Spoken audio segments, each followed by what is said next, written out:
ಲೇಖಕ ಅಥವಾ ಕವಿ ನಾನು ಅಂತ ಹೇಳದೇ ಇರಲಿ, ಒಬ್ಬ ನಿರೂಪಕ ಅಲ್ಲಿ ಕ್ರಿಯೇಟ್ ಆಗ್ತಾ ಇರ್ತಾನೆ. ಅವನು ಇದನ್ನೆಲ್ಲ ನೋಡಿಬಿಟ್ಟು ಹೇಳ್ತಾ ಇದ್ದಾನೆ. ಸಿನಿಮಾದಲ್ಲಾದರೆ ಕ್ಯಾಮ್ರಾನೇ ಒಂದು ದೊಡ್ಡ ಮಾಧ್ಯಮ, ಅಲ್ಲಿ ಸಂಗೀತದಲ್ಲಾದರೆ ರಾಗವೇ ಮಾಧ್ಯಮ, ಸಾಹಿತ್ಯದಲ್ಲಿ ಆದರೆ ಭಾಷೆಯೇ ಮಾಧ್ಯಮ. ಭಾಷೆನ ಬಳಸ್ಕೊಂಡು ಅವನು ತನ್ನ ವಸ್ತುವನ್ನು ನಿರ್ಮಾಣ ಮಾಡ್ತಾ ಇರುವಂಥದ್ದನ್ನೇ ನಾವು ನಿರೂಪಿಸೋದು ಅಂತ ನಾವು ಕರಿತೀವಿ. ಅಕ್ಷರ ಅದು ಲಿಪಿಯ ರೂಪದಲ್ಲಿರೋದು. ಭಾಷೆ ಯಾವತ್ತೂ ಮೊದಲು ಲಿಪಿಗೆ ಬರುವ ಮುನ್ನ ಅದು ಧ್ವನಿಯ ರೂಪದಲ್ಲಿಯೇ ಇರುತ್ತೆ. ಭಾಷೆಯಲ್ಲಿರುವ ಧ್ವನಿಗಳ ಬಳಕೆಯ ಸ್ವರೂಪ ಹೇಗೆ ಅಂತ ನೋಡಿದಾಗ, ಯಾವುದಾದ್ರೂ ಒಂದು ಧ್ವನಿ ಬಳಸ್ತಿದ್ರೆ ಆ ಧ್ವನಿಗೆ ಭಿನ್ನವಾಗಿರುವ ಇನ್ನೊಂದು ಧ್ವನಿಯನ್ನು ಬಳಸೋದ್ರಿಂದನೇ ಅಲ್ಲಿ ಭಾಷೆ ನಿರ್ಮಾಣ ಆಗುತ್ತೆ ಅಂತ ಸಸೂರ್ ಹೇಳಿದ್ದು. ಎಲ್ಲಿ ನೀತಿ ಪ್ರಧಾನವಾಗ್ತಾ ಹೋಗುತ್ತೋ ಆಗ ಸಂಪ್ರದಾಯ ತನ್ನ ಮುಖವನ್ನು ತೋರಿಸುತ್ತೆ. ವಚನ ಸಾಹಿತ್ಯ ಇಂತಹ ನಿರೂಪಣೆಯ ಸೂಕ್ಷ್ಮಗಳನ್ನು ಹಿಡಿತಕ್ಕಂಥದ್ರಲ್ಲಿ ಅದ್ಭುತವಾದದ್ದು. ಅನುಭವದ ಫಲಿತವನ್ನು ನಾನು ಅಂತಲೂ ಇಡ್ತಿಲ್ಲ, ನೀನು ತಾನು ಅಂತಲೂ ಇಡ್ತಿಲ್ಲ. ಇದನ್ನು ನಾವು ನಿರೂಪಣೆ ಅಂತಲೂ ಕರಿತೀವಿ. ನಿರೂಪಣೆ ಹಾಗಂದರೆ ಏನು? ಇದು ಇವತ್ತಿನ ನಾನು ಮಾತಾಡಕ್ಕೆ ಹೊರಟಿರುವಂಥ ವಿಷಯ. ನಿರೂಪಿಸೋದು ಅಂತ ಹೇಳಿದ್ರೆ ತುಂಬ ಸರಳವಾಗಿ ಹೇಳೋದಾದರೆ ಹೇಳೋದು ಅಂತ. ಯಾವುದಾದ್ರೂ ಒಂದು ವಿಷಯವನ್ನು ಕುರಿತು ಹೇಳೋದು, ಎದುರುಗಡೆಗೆ ಇರುವವರಿಗೆ ತಿಳಿಯುವ ಹಾಗೆ ಹೇಳೋದು. ಇದು ಬಹಳ ಸರಳವಾಗಿರುವಂಥದ್ದು. ಯಾರು ಹೇಳ್ತಿದ್ದಾರೆ, ಯಾರಿಗೆ ಹೇಳ್ತಿದ್ದಾರೆ, ಏನನ್ನು ಹೇಳ್ತಾ ಇದ್ದಾರೆ, ಈ ವಿಚಾರಗಳನ್ನು ಕುರಿತು ನಾವು ಯೋಚನೆ ಮಾಡೋಕ್ಕೆ ಶುರು ಮಾಡಿದಾಗ, ಸುಮನ ನಾರಾಯಣ್ ಮಾತಾಡಿದ್ರಲ್ಲ, ಹಾಡಿದ್ರಲ್ಲ, ಘಮ ಘಮಾಡಿಸ್ತಾವ ಮಲ್ಲಿಗೆ, ನಾವು ಅದನ್ನು ಯಾರು ಬರೆದಿದ್ದಾರೆ ಅಂತ ತಗೊಂಡ್ರೆ ಅವರೇ ಹೇಳಿದರು ಬೇಂದ್ರೆ ಅಂತ. ಆದರೆ ಇಡೀ ಕವನ ಒಂದು ಹೆಣ್ಣು ತನ್ನ ಗಂಡನನ್ನೋ ಇನಿಯನನ್ನೋ ಕುರಿತು ಘಮಘಮಾಡಿಸ್ತಾವ ಮಲ್ಲಿಗೆ, ನೀವು ಹೊರಟಿದ್ದೀಗ ಎಲ್ಲಿಗೆ ಅಂತ ಕೇಳುತ್ತಿರೋ ಪ್ರಶ್ನೆ ಇದೆ. ಹಾಗಾದರೆ ಹೆಣ್ಣು ಕೇಳ್ತಾ ಇದೆ, ಬರೆದಿರೋದು ಬೇಂದ್ರೆ. ಯಾರು ಹೇಳ್ತಿದ್ದಾರೆ ಇಲ್ಲಿ? ಬೇಂದ್ರೆ ಹೇಳ್ತಿದ್ದಾರಾ ಅಂದರೆ ಹೆಣ್ಣು ಮಾತಾಡ್ತಾ ಇದೆ, ಬೇಂದ್ರೆ ಅಲ್ಲ. ಬೇಂದ್ರೆ ಹೆಣ್ಣಾಗಿ ಒಂದು ಕವನವನ್ನು ರಚಿಸಿದಾರಾ? ಹೆಣ್ಣಾಗೋದು ಅಂದರೆ ಅರ್ಥ ಆಗಲ್ಲ ಇವೆಲ್ಲ. ಇದನ್ನು ನಾವು ನಿರೂಪಣೆಯ ಭಾಗ ಅಂತ ನೋಡ್ತೀವಿ.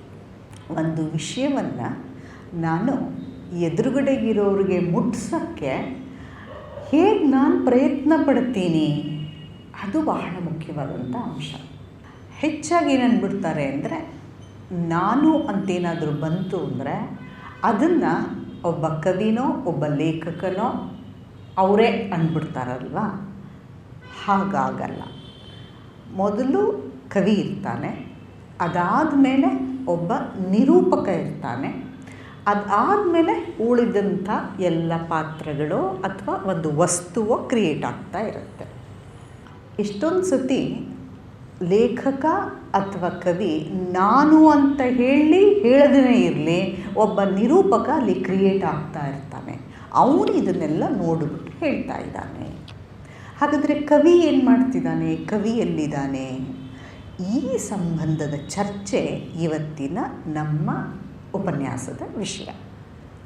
ಒಂದು, ಈ ನಿರೂಪಣೆ ಅಂತ ಹೇಳುವಾಗ ನಾನು ಸರಳವಾಗಿ ಹೇಳೋದು ಅಂತ ಹೇಳಿದ್ನಲ್ಲ, ಹೇಳ್ತಾ ಹೇಳ್ತಾ ಏನು ಮಾಡ್ತಾನೆ ಒಬ್ಬ ಲೇಖಕ, ಒಬ್ಬ ಕವಿ? ಒಂದು ಪಠ್ಯದ ನಿರ್ಮಾಣವನ್ನು ಮಾಡ್ಕೊತಾನೆ. ಏನದು ಪಠ್ಯ ಅಂದರೆ? ಓದೋಕ್ಕೆ ನಾವು ಬಳಸುವಂಥದ್ದು ಅಂತ ನಾವು ಟೆಕ್ಸ್ಟ್ ಅಂತ ನೋಡ್ತೀವಿ. ಆದರೆ ಒಂದು ಕಲೆಯ ನಿರ್ಮಾಣವನ್ನು ಮಾಡ್ಕೊತಾನೆ ನಾವು. ಕಲೆ ಅಂತ ಹೇಳಿದ್ರೆ ಅದು ಒಂದು ಕಥೆ ಆಗಬಹುದು, ಅಥವಾ ಚಿತ್ರಕಥೆ ಆಗಬಹುದು, ಅಥವಾ ಒಂದು ಪೇಂಟಿಂಗ್ ಆಗಬಹುದು, ಯಾವುದೋ ಒಂದು ಅವನು ತನ್ನ ಒಂದು ಕಲೆಯನ್ನು ನಿರ್ಮಾಣ ಮಾಡಿಕೊಳ್ತಾನಲ್ಲ, ಹಾಗೆ ಒಂದು ವಸ್ತುವಿನ ಆಲೋಚನೆಯ ಗ್ರಹಿಕೆಯ ನಿರ್ಮಾಣವೂ ಆಗಬಹುದು. ಅದು ಹಾಗೆ ಮಾಡಿಕೊಳ್ಳುವಾಗ ಯಾವ ಮಾಧ್ಯಮವನ್ನು ಬಳಸ್ತಾನೆ ಅನ್ನೋದು ಮುಖ್ಯ. ಸಿನಿಮಾದಲ್ಲಾದರೆ ಕ್ಯಾಮ್ರಾನೇ ಒಂದು ದೊಡ್ಡ ಮಾಧ್ಯಮ, ಅಲ್ಲಿ ಸಂಗೀತದಲ್ಲಾದರೆ ರಾಗವೇ ಮಾಧ್ಯಮ, ಸಾಹಿತ್ಯದಲ್ಲಿ ಆದರೆ ಭಾಷೆಯೇ ಮಾಧ್ಯಮ. ಭಾಷೆಯ ಮುಖಾಂತರ ಅವನು ಕಟ್ಟಕ್ಕೆ ಅಂತ ಹೊರಡ್ತಾನಲ್ಲ ಯಾವುದೋ ಒಂದು ವಸ್ತುವನ್ನು, ಅದನ್ನು ಒಂದು ಕಥೆ, ಒಂದು ಸಾಹಿತ್ಯ ಕೃತಿ, ಏನೋ ಒಂದು ಹೇಳ್ತೀವಲ್ಲ, ಇಲ್ಲೆಲ್ಲ ನಮಗೆ ಸಾಹಿತ್ಯದವರಿಗೆ ಭಾಷೆನೇ ಬಹಳ ಮುಖ್ಯವಾದಂಥ ವಸ್ತು. ಭಾಷೆನ ಬಳಸ್ಕೊಂಡು ಅವನು ತನ್ನ ವಸ್ತುವನ್ನು ನಿರ್ಮಾಣ ಮಾಡ್ತಾ ಇರುವಂಥದ್ದನ್ನೇ ನಾವು ನಿರೂಪಿಸೋದು ಅಂತ ನಾವು ಕರಿತೀವಿ. ಇನ್ನು ಈ ಭಾಷಿಕ ಒಂದು ಏನು ಕ್ರಿಯೆ ಇದೆಯಲ್ಲ, ಒಂದು ನಿರ್ಮಾಣ ಮಾಡೋಕ್ಕೆ ಬಳಸ್ಕೊಳ್ತಕ್ಕಂಥ ಈ ಭಾಷಿಕ ಕ್ರಿಯೆ ಅನ್ನೋದಿದೆಯಲ್ಲ, ಮೊದಲು ಇರಲಿಲ್ವಾ ಇದ್ರ ಬಗ್ಗೆ ಅಷ್ಟು ಯೋಚನೆಗಳಿರಲಿಲ್ಲ. ಮೊದಲು ನಿರೂಪಣೆ ಅನ್ನೋದು ಇರಲಿಲ್ಲ. ಏನಿತ್ತು ಹಾಗಾದರೆ, ಯಾರು ಹಿಂದೆ ಇಲ್ಲ ಏನು ಹೇಳೇ ಇಲ್ಲವೇ ಅಂತ ಹೇಳಿದರೆ ಅದರ ಬಗ್ಗೆ ಅಷ್ಟಾಗಿ ಗಮನ ಹೋಗಿರಲಿಲ್ಲ ನಿರೂಪಣೆಯ ಬಗ್ಗೆ. ಯಾವಾಗ 1916ರಲ್ಲಿ a course in general linguistics ಅನ್ನುವ ಕೃತಿಯನ್ನು ಸಸೂರ್ ಪ್ರಕಟ ಆಯಿತು, ಸಸೂರ್ನ ನಿಧನದ ನಂತರ ಪ್ರಕಟ ಆಗಿತ್ತು. ಅದಾದ ಮೇಲೆ ತುಂಬ ಜನ ಈ ಸಸೂರ್ನ ತಾತ್ವಿಕತೆಯನ್ನು, ಭಾಷೆಯನ್ನು ಕುರಿತಾದಂತಹ ತತ್ವವನ್ನು ಬೇರೆ ಬೇರೆ ಕ್ಷೇತ್ರಗಳಿಗೆ ಅನ್ವಯ ಮಾಡೋದಕ್ಕೆ ಶುರು ಮಾಡಿದ್ರು. ಹೇಗದನ್ನು ಅನ್ವಯ ಮಾಡಿದ್ರು ಅಂಥೇಳಿದ್ರೆ, ಸಸೂರ್ ಭಾಷೆಯನ್ನು ಕುರಿತು ನೋಡುವ ಮುಖ್ಯವಾದಂಥ ತತ್ವ ಅದು ವೈರುಧ್ಯದ ನೆಲೆಯಲ್ಲಿ ಲೋಕವನ್ನು, ಭಾಷೆಯನ್ನು ನೋಡುವ ಕ್ರಮ. ವೈರುಧ್ಯದ ನೆಲೆ ಅಂದರೆ ಉದಾಹರಣೆಗೆ ಅವನು ಅಕ್ಷರ ಅನ್ನಲ್ಲ, ಭಾಷೆಯ ಆಧಾರವಾದಂಥದ್ದು ಏನು ಭಾಷೆಗೆ ಅಂದರೆ, ನಾವು ತರಗತಿಯೊಳಗೆ ಅ ಆ ಇ ಇಂದ ಸ್ಟಾರ್ಟ್ ಮಾಡ್ತೀವಲ್ಲ, ಆವಾಗ ನಾವು ಅದನ್ನು ಅಕ್ಷರ ಅಂತ ಕರಿತೀವಿ. ಸಸೂರ್ ಅದನ್ನು ಧ್ವನಿ ಅಂತ ಕರೀತಾರೆ. ಅಕ್ಷರ ಅದು ಲಿಪಿಯ ರೂಪದಲ್ಲಿರೋದು. ಭಾಷೆ ಯಾವತ್ತೂ ಮೊದಲು ಲಿಪಿಗೆ ಬರುವ ಮುನ್ನ ಅದು ಧ್ವನಿಯ ರೂಪದಲ್ಲಿಯೇ ಇರುತ್ತೆ. ಹಾಗಾಗಿ ಭಾಷೆಗೆ ಆಧಾರವಾಗಿರೋದು ಧ್ವನಿ. ಈ ಧ್ವನಿಯನ್ನು ಬಳಸ್ಕೊಂಡು ಭಾಷೆಯನ್ನು ಕಟ್ತಾ ಹೋಗ್ತಾರಲ್ಲ, ಹೇಗೆ ಭಾಷೆಯನ್ನು ಕಟ್ತಾರೆ ಅಂತ ನೋಡುವಾಗ ಭಾಷೆಯಲ್ಲಿರುವ ಧ್ವನಿಗಳ ಬಳಕೆಯ ಸ್ವರೂಪ ಹೇಗೆ ಅಂತ ನೋಡಿದಾಗ, ಯಾವುದಾದ್ರೂ ಒಂದು ಧ್ವನಿ ಬಳಸ್ತಿದ್ರೆ ಆ ಧ್ವನಿಗೆ ಭಿನ್ನವಾಗಿರುವ ಇನ್ನೊಂದು ಧ್ವನಿಯನ್ನು ಬಳಸೋದ್ರಿಂದನೇ ಅಲ್ಲಿ ಭಾಷೆ ನಿರ್ಮಾಣ ಆಗುತ್ತೆ ಅಂತ ಸಸೂರ್ ಹೇಳಿದ್ದು. ಅಂದರೆ ಅದಕ್ಕಿಂತ ಭಿನ್ನವಾಗಿರುವ ಇನ್ನೊಂದು ಧ್ವನಿ, ಅದಕ್ಕಿಂತ ಭಿನ್ನವಾಗಿರುವ ಇನ್ನೊಂದು ಧ್ವನಿಯನ್ನು ಜೋಡಿಸ್ತಾ ಜೋಡಿಸ್ತಾ ನಾವು ಪದ ಮಾಡ್ಕೊತೀವಿ, ಈ ಪದಗಳನ್ನು ಬಳಕೆ ಮಾಡ್ತೀವಿ. ಹೀಗಾಗಿ ಸಸೂರ್ದು ಹೇಳುವಂಥದ್ದು ಏನು ಅಂದರೆ, ಒಂದು ಧ್ವನಿಗಿಂತ ಭಿನ್ನವಾದದ್ದು ಅಂದರೆ ಅದನ್ನು ವೈರುಧ್ಯದ ನೆಲೆ ಅಂತ ನಾವು ಗುರುತಿಸ್ತೀವಿ. ಈ ವೈರುಧ್ಯದ ನೆಲೆ ಅನ್ನುವ ತತ್ವದ ದೃಷ್ಟಿಯಿಂದ ಭಾಷೆಯನ್ನು ನೋಡಿದ ಮೇಲೆ ಇದು ಎಲ್ಲ ಕ್ಷೇತ್ರಕ್ಕೂ ಕೂಡ ಅನ್ವಯ ಆಗ್ತಾ ಹೋಯಿತು. ಯಾಕೂಬ್ಸನ್ ಅಂತಕ್ಕಂಥ ಒಬ್ಬ ವ್ಯಕ್ತಿ ಸುಮಾರು 1920ರ ನಂತರದಲ್ಲಿ ದಿನನಿತ್ಯದ ಭಾಷೆಗಿಂತ ಕಾವ್ಯದ ಭಾಷೆ ಹೇಗೆ ಭಿನ್ನವಾಗಿ ಕಟ್ಟಿಕೊಳ್ಳಲ್ಪಡುತ್ತದೆ ಅನ್ನುವುದನ್ನು ಕುರಿತು ತುಂಬ ಯೋಚಿಸಿದ ಅವನು. ಒಂದು ತುಂಬ ಅದ್ಭುತವಾದಂಥ ಲೇಖನ ಇದೆ, ಪೊಯಿಟಿಕ್ಸ್ ಆ್ಯಂಡ್ ಲಿಂಗ್ವಿಸ್ಟಿಕ್ಸ್ ಅಂತ. ಅದರೊಳಗಡೆಗೆ ಕಾವ್ಯದ ಭಾಷೆ ಹೇಗೆ ಕವಿ ನಿರ್ಮಾಣ ಮಾಡಿಕೊಳ್ತಾನೆ ಅನ್ನೋದನ್ನು ಕುರಿತು ಬರೆದಿದ್ದಾರೆ. ಇದನ್ನೇ ಅನುಸರಿಸ್ತಾ ಮುಂದೆ ರಷ್ಯಾದ ಕೆಲವೊಂದು ಭಾಷಾ ವಿಜ್ಞಾನಿಗಳು ಯಾಕೂಬ್ಸನ್ ಕಾವ್ಯ ಭಾಷೆಯನ್ನು ಕುರಿತು ಅಧ್ಯಯನ ಮಾಡಿದ್ರೆ, ಉಳಿದಂಥವರು ಗದ್ಯದ ಭಾಷೆಯನ್ನು ಕುರಿತು ಅಧ್ಯಯನವನ್ನು ಮಾಡಿದ್ರು. ಹಾಗೆ ಅಧ್ಯಯನ ಮಾಡಿದಂಥ ಸಂದರ್ಭದೊಳಗಡೆಗೆ ನಿರೂಪಣೆ, ನರೇಷನ್ ಅನ್ನುವಂಥ ಪದ ಹುಟ್ಟುಕೊಂಡಿತು. ಹಾಗಾದರೆ ಇದು ಭಾಷಾ ವಿಜ್ಞಾನದ ಆಲೋಚನೆಯ ಫಲ ನಿರೂಪಣೆ ಅನ್ನೋದು ಏನು ಅಂತ. ಇದು ತಾತ್ವಿಕ ದೃಷ್ಟಿಯಿಂದ ಹೊಸದಾದರೂ ಕೂಡ ನಮ್ಮಲ್ಲಿ ಕತೆ ಹೇಳುವ ಕ್ರಮ ಇದೆ, ಕಾವ್ಯ ಹೇಳುವ ಕ್ರಮ ಇದೆ. ನಿರೂಪಿಸುವ ಕ್ರಮ ಇದೆಯೋ ಹೇಳುವ ಕ್ರಮ ಇದೆಯೋ ಅಂತ ತಗೊಂಡ್ರೆ ಈ ನಿರೂಪಣೆ ಅನ್ನುವ ಈ ಟರ್ಮಿನಾಲಜಿನೇ ಹೊಸದಾಗಿದ್ದರೂ ಕೂಡ ಹೇಳೋದಕ್ಕಿಂತ ನಿರೂಪಣೆ ಭಿನ್ನ. ಯಾವ ರೀತಿ ಅಂತ ಹೇಳಿದ್ರೆ, ಭಾಷಿಕ ಕ್ರಿಯೆ ಅನ್ನುವುದನ್ನು ಆಧಾರವಾಗಿಟ್ಕೊಂಡು ನಿರೂಪಣೆಯನ್ನು ನಾವು ವಿವರಿಸ್ಕೊಳ್ತೀವಿ. ಹೀಗಾಗಿ ಇವತ್ತಿನ ದಿನ ಕಾವ್ಯದ ಸಂದರ್ಭದಲ್ಲಿ ಹೇಗೆ ಕಾವ್ಯವನ್ನು ಹೇಳ್ತಾ ಇದ್ದಾರೆ, ಕಾವ್ಯವನ್ನು ಹೇಗೆ ನಿರೂಪಿಸ್ತಾ ಇದ್ದಾರೆ ಅಂತ ಅಂದ್ಕೊಂಡ್ರೂ ಕೂಡ ನಮಗೆ ಅದು ಹೆಚ್ಚಾಗಿ ಅನ್ವಯ ಆಗ್ತಕ್ಕಂಥದ್ದು ಕಥನಕ್ಕೇನೆ. ಇದು ಕಥೆ ಅಂದರೆ ಒಂದು ಗದ್ಯದ ಪ್ರಕಾರದಲ್ಲಿ, ಪ್ರೋಸ್ ಅಂತೀವಲ್ಲ, ಗದ್ಯದ ಪ್ರಕಾರದೊಳಗೆ ಹೇಗೆ ಒಂದು ಕಾದಂಬರಿಯ ಭಾಷೆ, ಕಥನದ ಭಾಷೆ ನಿರ್ಮಾಣ ಆಗುತ್ತೆ ಅನ್ನುವುದನ್ನು ವೈಜ್ಞಾನಿಕ ನೆಲೆಯಿಂದ ಗುರುತಿಸಿ ಅರ್ಥ ಮಾಡಿಕೊಳ್ಳುವುದು ಮುಖ್ಯ ಅನ್ನುವ ನೆಲೆಯೊಳಗೆ ನಿರೂಪಣೆ ಅನ್ನೋದು ಹುಟ್ಕೊತ್ತು. ಹೀಗಾಗಿ ಈ ಕಲೆಯನ್ನು ನಿರ್ಮಾಣ ಮಾಡ್ತಕ್ಕಂಥ ವ್ಯಕ್ತಿಯ ಮನಸ್ಸು, ಇಂಥ ಕಲೆಯನ್ನು ಕೇಳಿಸಿಕೊಳ್ಳುವಂಥ, ಆ ಕಲೆಗೆ ಒಳಗಾಗ್ತಕ್ಕಂತಹ ಅವರ ಮನಸ್ಸು, ಇವೆರಡರ ನಡುವೆ ನಡೀತಾ ಇರ್ತಕ್ಕಂಥ ಭಾಷೆಯ ಕ್ರಿಯೆ ಯಾವ ಥರದ್ದು ಅನ್ನುವಂಥದ್ದು ಈ ಯಾಕೂಬ್ಸನ್ನ ನಂತರದಲ್ಲಿ ಬಂದಂಥ ಚಿಂತನಕಾರರು ಯೋಚನೆ ಮಾಡಿದ್ದ ರೀತಿ. ಒಂದು ಉದಾಹರಣೆಯಿಂದ ಇದನ್ನು ನೋಡ್ತಾ ಹೋಗೋದಾದರೆ, ಮೊದಲನೇದಾಗಿ ನಮಗೆ ಗೊತ್ತಿರಬೇಕು ಒಬ್ಬ ಕವಿಯ ಅನುಭವ. ಕವಿಯ ಅನುಭವವನ್ನು ಅವನು ಮಂಡಿಸುವ ರೀತಿ, ಮಂಡಿಸ್ತಾ ಇರುವಾಗ ಯಾವ ಯಾವ ಉಪಕರಣಗಳನ್ನು, ಪರಿಕರಗಳನ್ನು ಬಳಸ್ಕೊಂಡು ತನ್ನ ಮಂಡನೆಯನ್ನು ಮಾಡ್ತಾನೆ. ಈಗ ಆವಾಗಲೇ ಸುಮನ್ ಹಾಡದ ಹಾಗೆ ಘಮಘಮಾಡಿಸ್ತಾವ ಮಲ್ಲಿಗೆ ಅಂದರೆ, ಬೇಂದ್ರೆ ಒಂದು ಈರುಳಿನ ಸಂದರ್ಭದಲ್ಲಿ ಹೆಣ್ಣಿನ ಮನಸ್ಸನ್ನು ಹಿಡಿತಿದ್ದಾರೆ. ಅಲ್ಲಿರುವ ಹೆಣ್ಣಿನ ಸಂಕಟ, ಅಲ್ಲಿ ವಿರಹ ಪ್ರಧಾನವಾಗಿರೋದು. ವಿರಹದೊಳಗೆ ಇರುವ ಪ್ರೇಮ, ಈ ವಿರಹ ಮತ್ತು ಪ್ರೇಮದ ನಡುವಿನ ಕರ್ಷಣದ ಸ್ವರೂಪವನ್ನು ಬೇಂದ್ರೆ ಒಂದು ಹೆಣ್ಣಿನ ಮೂಲಕ ಹಿಡಿತಾ ಇದ್ದಾರಲ್ಲ. ಬೇಂದ್ರೆಯ ಅನುಭವನ ಇದು? ಬೇಂದ್ರೆಯ ಹೆಣ್ಣಿನ ಅನುಭವನ ಅಂದರೆ ಇಲ್ಲ.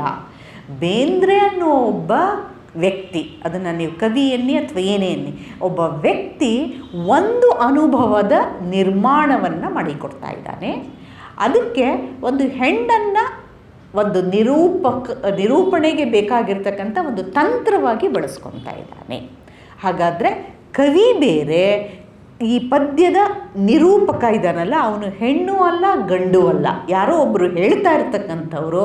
ಅದರ ಮುಖಾಂತರ ಘಮಘಮಾಡಿಸ್ತಾವ ಮಲ್ಲಿಗೆ ಅನ್ನುವ ಪದ್ಯ ಒಂದು ಟೆಕ್ಸ್ಟ್ ಆಗಿ ಅಥವಾ ಒಂದು ಕಲಾಕೃತಿಯಾಗಿ ನಿರ್ಮಾಣ ಆಗ್ತಾ ಇದೆ. ಇಲ್ಲಿ ಪ್ರಶ್ನೆ ಇರೋದೇನೆಂದರೆ, ಕವಿಗೂ ಈ ಕಲಾಕೃತಿಗೂ ಇರುವ ಸಂಬಂಧ ಯಾವ ಥರದ್ದು? ನಾವೇನೋ ಮಧ್ಯದಲ್ಲಿ ಒಂದು ನಿರೂಪಕ ಇದ್ದಾನೆ ಅಂತ ಹೇಳಿದ್ವಿ, ಅವನು ಇದನ್ನು ನಿರ್ಮಾಣ ಮಾಡ್ತಿದ್ದಾನೆ ಅಂತ ಹೇಳಿದ್ವಿ. ಆದರೆ ಈ ಕವಿಗೂ ಮತ್ತು ಈ ಕಲಾಕೃತಿಯ ನಡುವಿನ ಸಂಬಂಧ ಹೇಗೆ ಒಂದಕ್ಕೊಂದಕ್ಕೆ ಒಂದು ತಳುಕು ಹಾಕಿಕೊಳ್ತಾ ಇದೆ ಅಂತ ನೋಡಿದಾಗ, ಬೇಂದ್ರೆ ಈ ಪದ್ಯದಲ್ಲಿ ವಿರಹದ ಒಂದು ಮನಸ್ಥಿತಿಯನ್ನು ಹಿಡಿತಿದ್ದಾರೆ. ಯಾವುದೇ ಪದ್ಯಗಳಾಗಲಿ, ಯಾವುದೇ ಕಥೆಯಾಗಲಿ, ಅದು ಪ್ರಾರಂಭದಿಂದ ಒಂದು ಕೊನೆಯನ್ನು ಮುಟ್ಟಿಸುವಂಥದ್ದು ಇದೆಯಲ್ಲ, ಇದು ಸಾಂಪ್ರದಾಯಿಕವಾದಂಥ ನೆಲೆ. ಒಂದು ಊರಿನಲ್ಲಿ ಒಬ್ಬ ರಾಜ ಇರ್ತಾನೆ, ಅದು ಕೊನೆಗೆ ಅವನೇನೋ ಒಂದು ಯುದ್ಧದಲ್ಲಿ ಗೆಲ್ತಾನೋ ಮತ್ತೊಂದು ಮಂಗಳವನ್ನು ಹಾಡ್ತೀವಿ ನಾವು. ಮಂಗಳ ಹಾಡಿದಾಗಲೇ ಒಂದು ಸಮಾಧಾನ ಆಗುತ್ತೆ. ಇದು ಒಂದು ಮಾದರಿಯಾದರೆ, ಒಬ್ಬ ರಾಜ ಯುದ್ಧದಲ್ಲಿ ಹೋಗಿ ಸೋತಾಗ ಅವನಿಗೆ ಎಂಥೆಂಥ ಸಂಕಟಗಳ ನಿರ್ಮಾಣ ಆಯಿತು ಅಂತಿದೆಯಲ್ಲ, ಅವನ ಸಂಕಟದ ಮನಸ್ಥಿತಿಯನ್ನು ಹಿಡಿದಿಡೋದಿದೆಯಲ್ಲ, ಅದು ಇನ್ನೊಂದು ಥರದ್ದು. ಇವತ್ತಿನ ಸಂದರ್ಭದೊಳಗೆ ನಮಗೆ ಆರಂಭ ಮತ್ತು ಅಂತ್ಯ ಮುಖ್ಯ ಅಲ್ಲ. ಇವಾಗ ಒಂದು ಮನಸ್ಥಿತಿಯನ್ನು ಹೇಗೆ ಒಬ್ಬ ಲೇಖಕ ಕವಿ ಹಿಡಿತಿದ್ದಾನೆ, ಇನ್ನೊಂದು ಥರದಲ್ಲಿ ನಿರೂಪಿಸ್ತಿದ್ದಾನೆ ಅನ್ನೋದು ನಮಗೆ ಮುಖ್ಯ. ಈ ಹಿನ್ನೆಲೆಯಿಂದ ನಾವು ನೋಡುವಾಗ ಎಷ್ಟೊಂದು ಸೂಕ್ಷ್ಮಗಳನ್ನು ನಾವು ಗುರುತಿಸ್ಕೋಬೇಕಾಗತ್ತೆ. ಹಿಂದೆ ಸಂಪ್ರದಾಯವಾದಂಥ ನೆಲೆಯೊಳಗಡೆಗೆ ಹೇಳೋದಾದರೆ ಒಂದು ಕಥೆ ಇದೆ. ನಮಗೆಲ್ರಿಗೂ ಗೊತ್ತಿರೋ ಹಾಗೆ ಪಂಚತಂತ್ರದ ಕತೆ.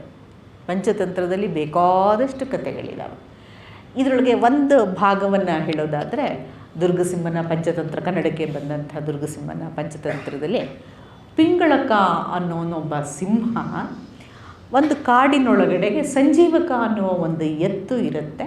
ಅವರಿಬ್ಬರ ನಡುವಿನ ಸಂಬಂಧವನ್ನು ಈ ಮಂತ್ರಿಗಳು, ನರಿಗಳು, ಮಂತ್ರಿ ಇರುತ್ತೆ ಏನೋ ಕರಟಕ ಮತ್ತು ದವನಕ. ಈ ಮಂತ್ರಿಗಳು ಅವರಿಬ್ಬರ ಸಂಬಂಧವನ್ನು ಒಂದು ರೀತಿಯಲ್ಲಿ ತೀರ್ಮಾನ ಮಾಡಿ ಅದು ಯಾವ ದಿಕ್ಕಲ್ಲಿ ಹೋಗಬೇಕು, ಯಾವ್ಯಾವ ರೀತಿಯಲ್ಲಿ ಬದಲಾಗಬೇಕು ಅನ್ನೋದನ್ನು ಇವರಿಬ್ಬರು ತೀರ್ಮಾನ ಮಾಡಿ ಅದನ್ನು ದಾರಿ ತೋರಿಸ್ತಾ ಇರ್ತಾರೆ. ಹಾಗೆ ದಾರಿ ತೋರಿಸ್ತಿರುವಾಗ ಮೊದಲ ಭೇಟಿ ಯಾರ ಜೊತೆಗೆ, ಪಿಂಗಳಕ ಮತ್ತು ಸಂಜೀವಕನ ನಡುವೆ ಮೊದಲ ಭೇಟಿಯನ್ನು ಏರ್ಪಡಿಸುವ ಮುನ್ನ ಒಂದು ಸಣ್ಣ ಪ್ರಸಂಗ ನಡೆಯುತ್ತೆ. ಇವರಿಬ್ಬರಿಗೂ ಪರಿಚಯ ಇರಲ್ಲ, ಪಿಂಗಳಕನಿಗೂ ಮತ್ತು ಸಂಜೀವಕನಿಗೂ. ಹಾಗಿರುವಾಗ ನೀರು ಕುಡಿಯೋಕ್ಕೆ ಅಂತ ನದಿಯ ಹತ್ತಿರ ಪಿಂಗಳಕ ಹೋದಾಗ ಅಲ್ಲೇ ಹಸಿರನ್ನು ತಿಂತ ಓಡಾಡ್ಕೊಂಡಿದ್ದಂತಹ ಸಂಜೀವಕ ಅದೇನೋ ಇದ್ದಕ್ಕಿದ್ದ ಹಾಗೆ ಖುಷಿಯಾಗಿ ಗುಟ್ರಾಕತ್ತೆ. ಎಷ್ಟು ಜೋರಾಗಿ ಗುಟ್ರಾಕತ್ತೆ ಅಂದರೆ ಸಿಂಹ ಊರಿನಲ್ಲಿದ್ದಂಥ ಎತ್ತಿನ ಧ್ವನಿಯನ್ನು ಕೇಳೇ ಇರಲಿಲ್ಲ ಯಾವತ್ತು. ಅದು ಕಾಡಿನ ಪ್ರಾಣಿ. ಗೂಟ್ರ ಆಗ್ತೋ ಇಲ್ವೋ, ಎಂಥದ್ದೂ ವಿಚಿತ್ರವಾದ ಪ್ರಾಣಿ ಬಂದಿದೆ ಅಂತ ಹೆದರ್ಕೊಂಡು ನೀರು ಕುಡಿಲಿಲ್ಲ, ಒಡೆ ಬಂತು ಅದು. ಇವರಿಬ್ಬರು ನೋಡಿದ್ರು ಅದನ್ನು, ನರಿಗಳು ಎರಡೂ. ಇವರಿಬ್ಬರ ನಡುವೆ ಒಂದು ಸಂಭಾಷಣೆ ನಡೆದು ಇದನ್ನು ಕೇಳಿ ತೀರ್ಮಾನ ಮಾಡ್ಕೊಳ್ಳೋಣ ಏನಾಯಿತು ನಮ್ಮ ಪಿಂಗಳಕನಿಗೆ ಅಂತ ಹೋಗಿ ಮಾತಾಡಿಸಿದಾಗ ಪಿಂಗಳಕ ಈ ಥರ ಒಂದು ಧ್ವನಿಯನ್ನು ಕೇಳಿದೆ, ಬಹುಶಃ ಎಂಥದ್ದೋ ಪ್ರಾಣಿಯದು, ನನಗಿಂತ ದೊಡ್ಡದಾಗಿರಬೇಕು, ಅದರ ಧ್ವನಿನೇ ಇಷ್ಟು ಜೋರಾಗಿರುವಾಗ ಪ್ರಾಣಿ ಇನ್ನೆಷ್ಟು ಜೋರಾಗಿರಬೇಡ ಅಂತ ಹೆದರಿಕೆ ಆಯಿತು ನನಗೆ. ಅದಕ್ಕೋಸ್ಕರ ನಾನು ನೀರು ಕುಡಿದೆ, ಓಡಿ ಬಂದೆ ಅಂತ ಹೇಳ್ತು. ಆಗ ಕರಟಕ ಹೇಳ್ತು, ರಾಜ, ಬಯಲ ಧ್ವನಿಯನ್ನು ಕೇಳಿದಂತಾಗಿದೆ ನಿನಗೆ ಅಂತ ಹೇಳ್ತು. ಪಿಂಗಳಕ ಕೇಳ್ತವಾಗ, ಏನು ಬಯಲ ಧ್ವನಿ ಅಂದರೆ? ದವನಕ ಒಂದು ಕಥೆ ಹೇಳಿತು. ಏನು ಕಥೆ? ಅದೇನೋ ಉತ್ತರ ದೇಶದಲ್ಲಿ ಒಂದು ಕರುಣಾವತಿ ಅನ್ನೋ ಪಟ್ಟಣ ಇತ್ತು. ಆ ಪಟ್ಟಣದೊಳಗಡೆಗೆ ಉಗ್ರಸೇನ ರಾಜ ಇದ್ದ. ಹಾಗೆಯೇ ದಕ್ಷಿಣ ದೇಶದೊಳಗಡೆಗೆ ಒಂದು ಶಾಂತಿವರ್ಧನಪುರ ಅಂತ ಒಂದು ಊರಿತ್ತು.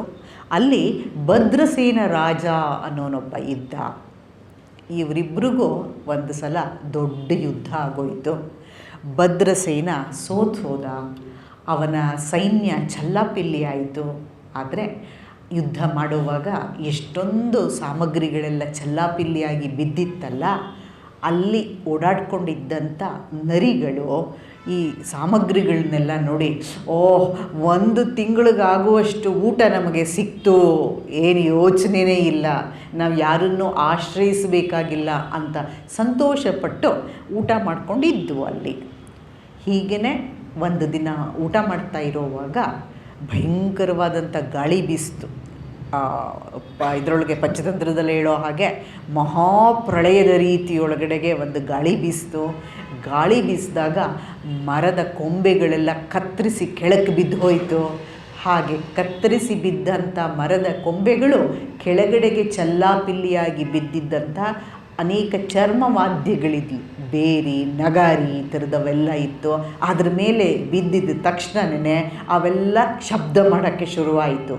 ಎಷ್ಟು ಜೋರಾಗಿ ಒಮ್ಮೆಲೆ ಶಬ್ದ ಕೇಳಿಸ್ತು ಅಂದರೆ ಈ ನರಿಗಳಿಗೆ ಏನಾಯಿತು ಅನ್ನೋದೇ ಗೊತ್ತಾಗಲಿಲ್ಲ. ಅವಕ್ಕೆ ದೊಡ್ಡ ಗಾಬರಿಯಾಗಿ ಓಡೇ ಹೋಗ್ಬಿಟ್ವು.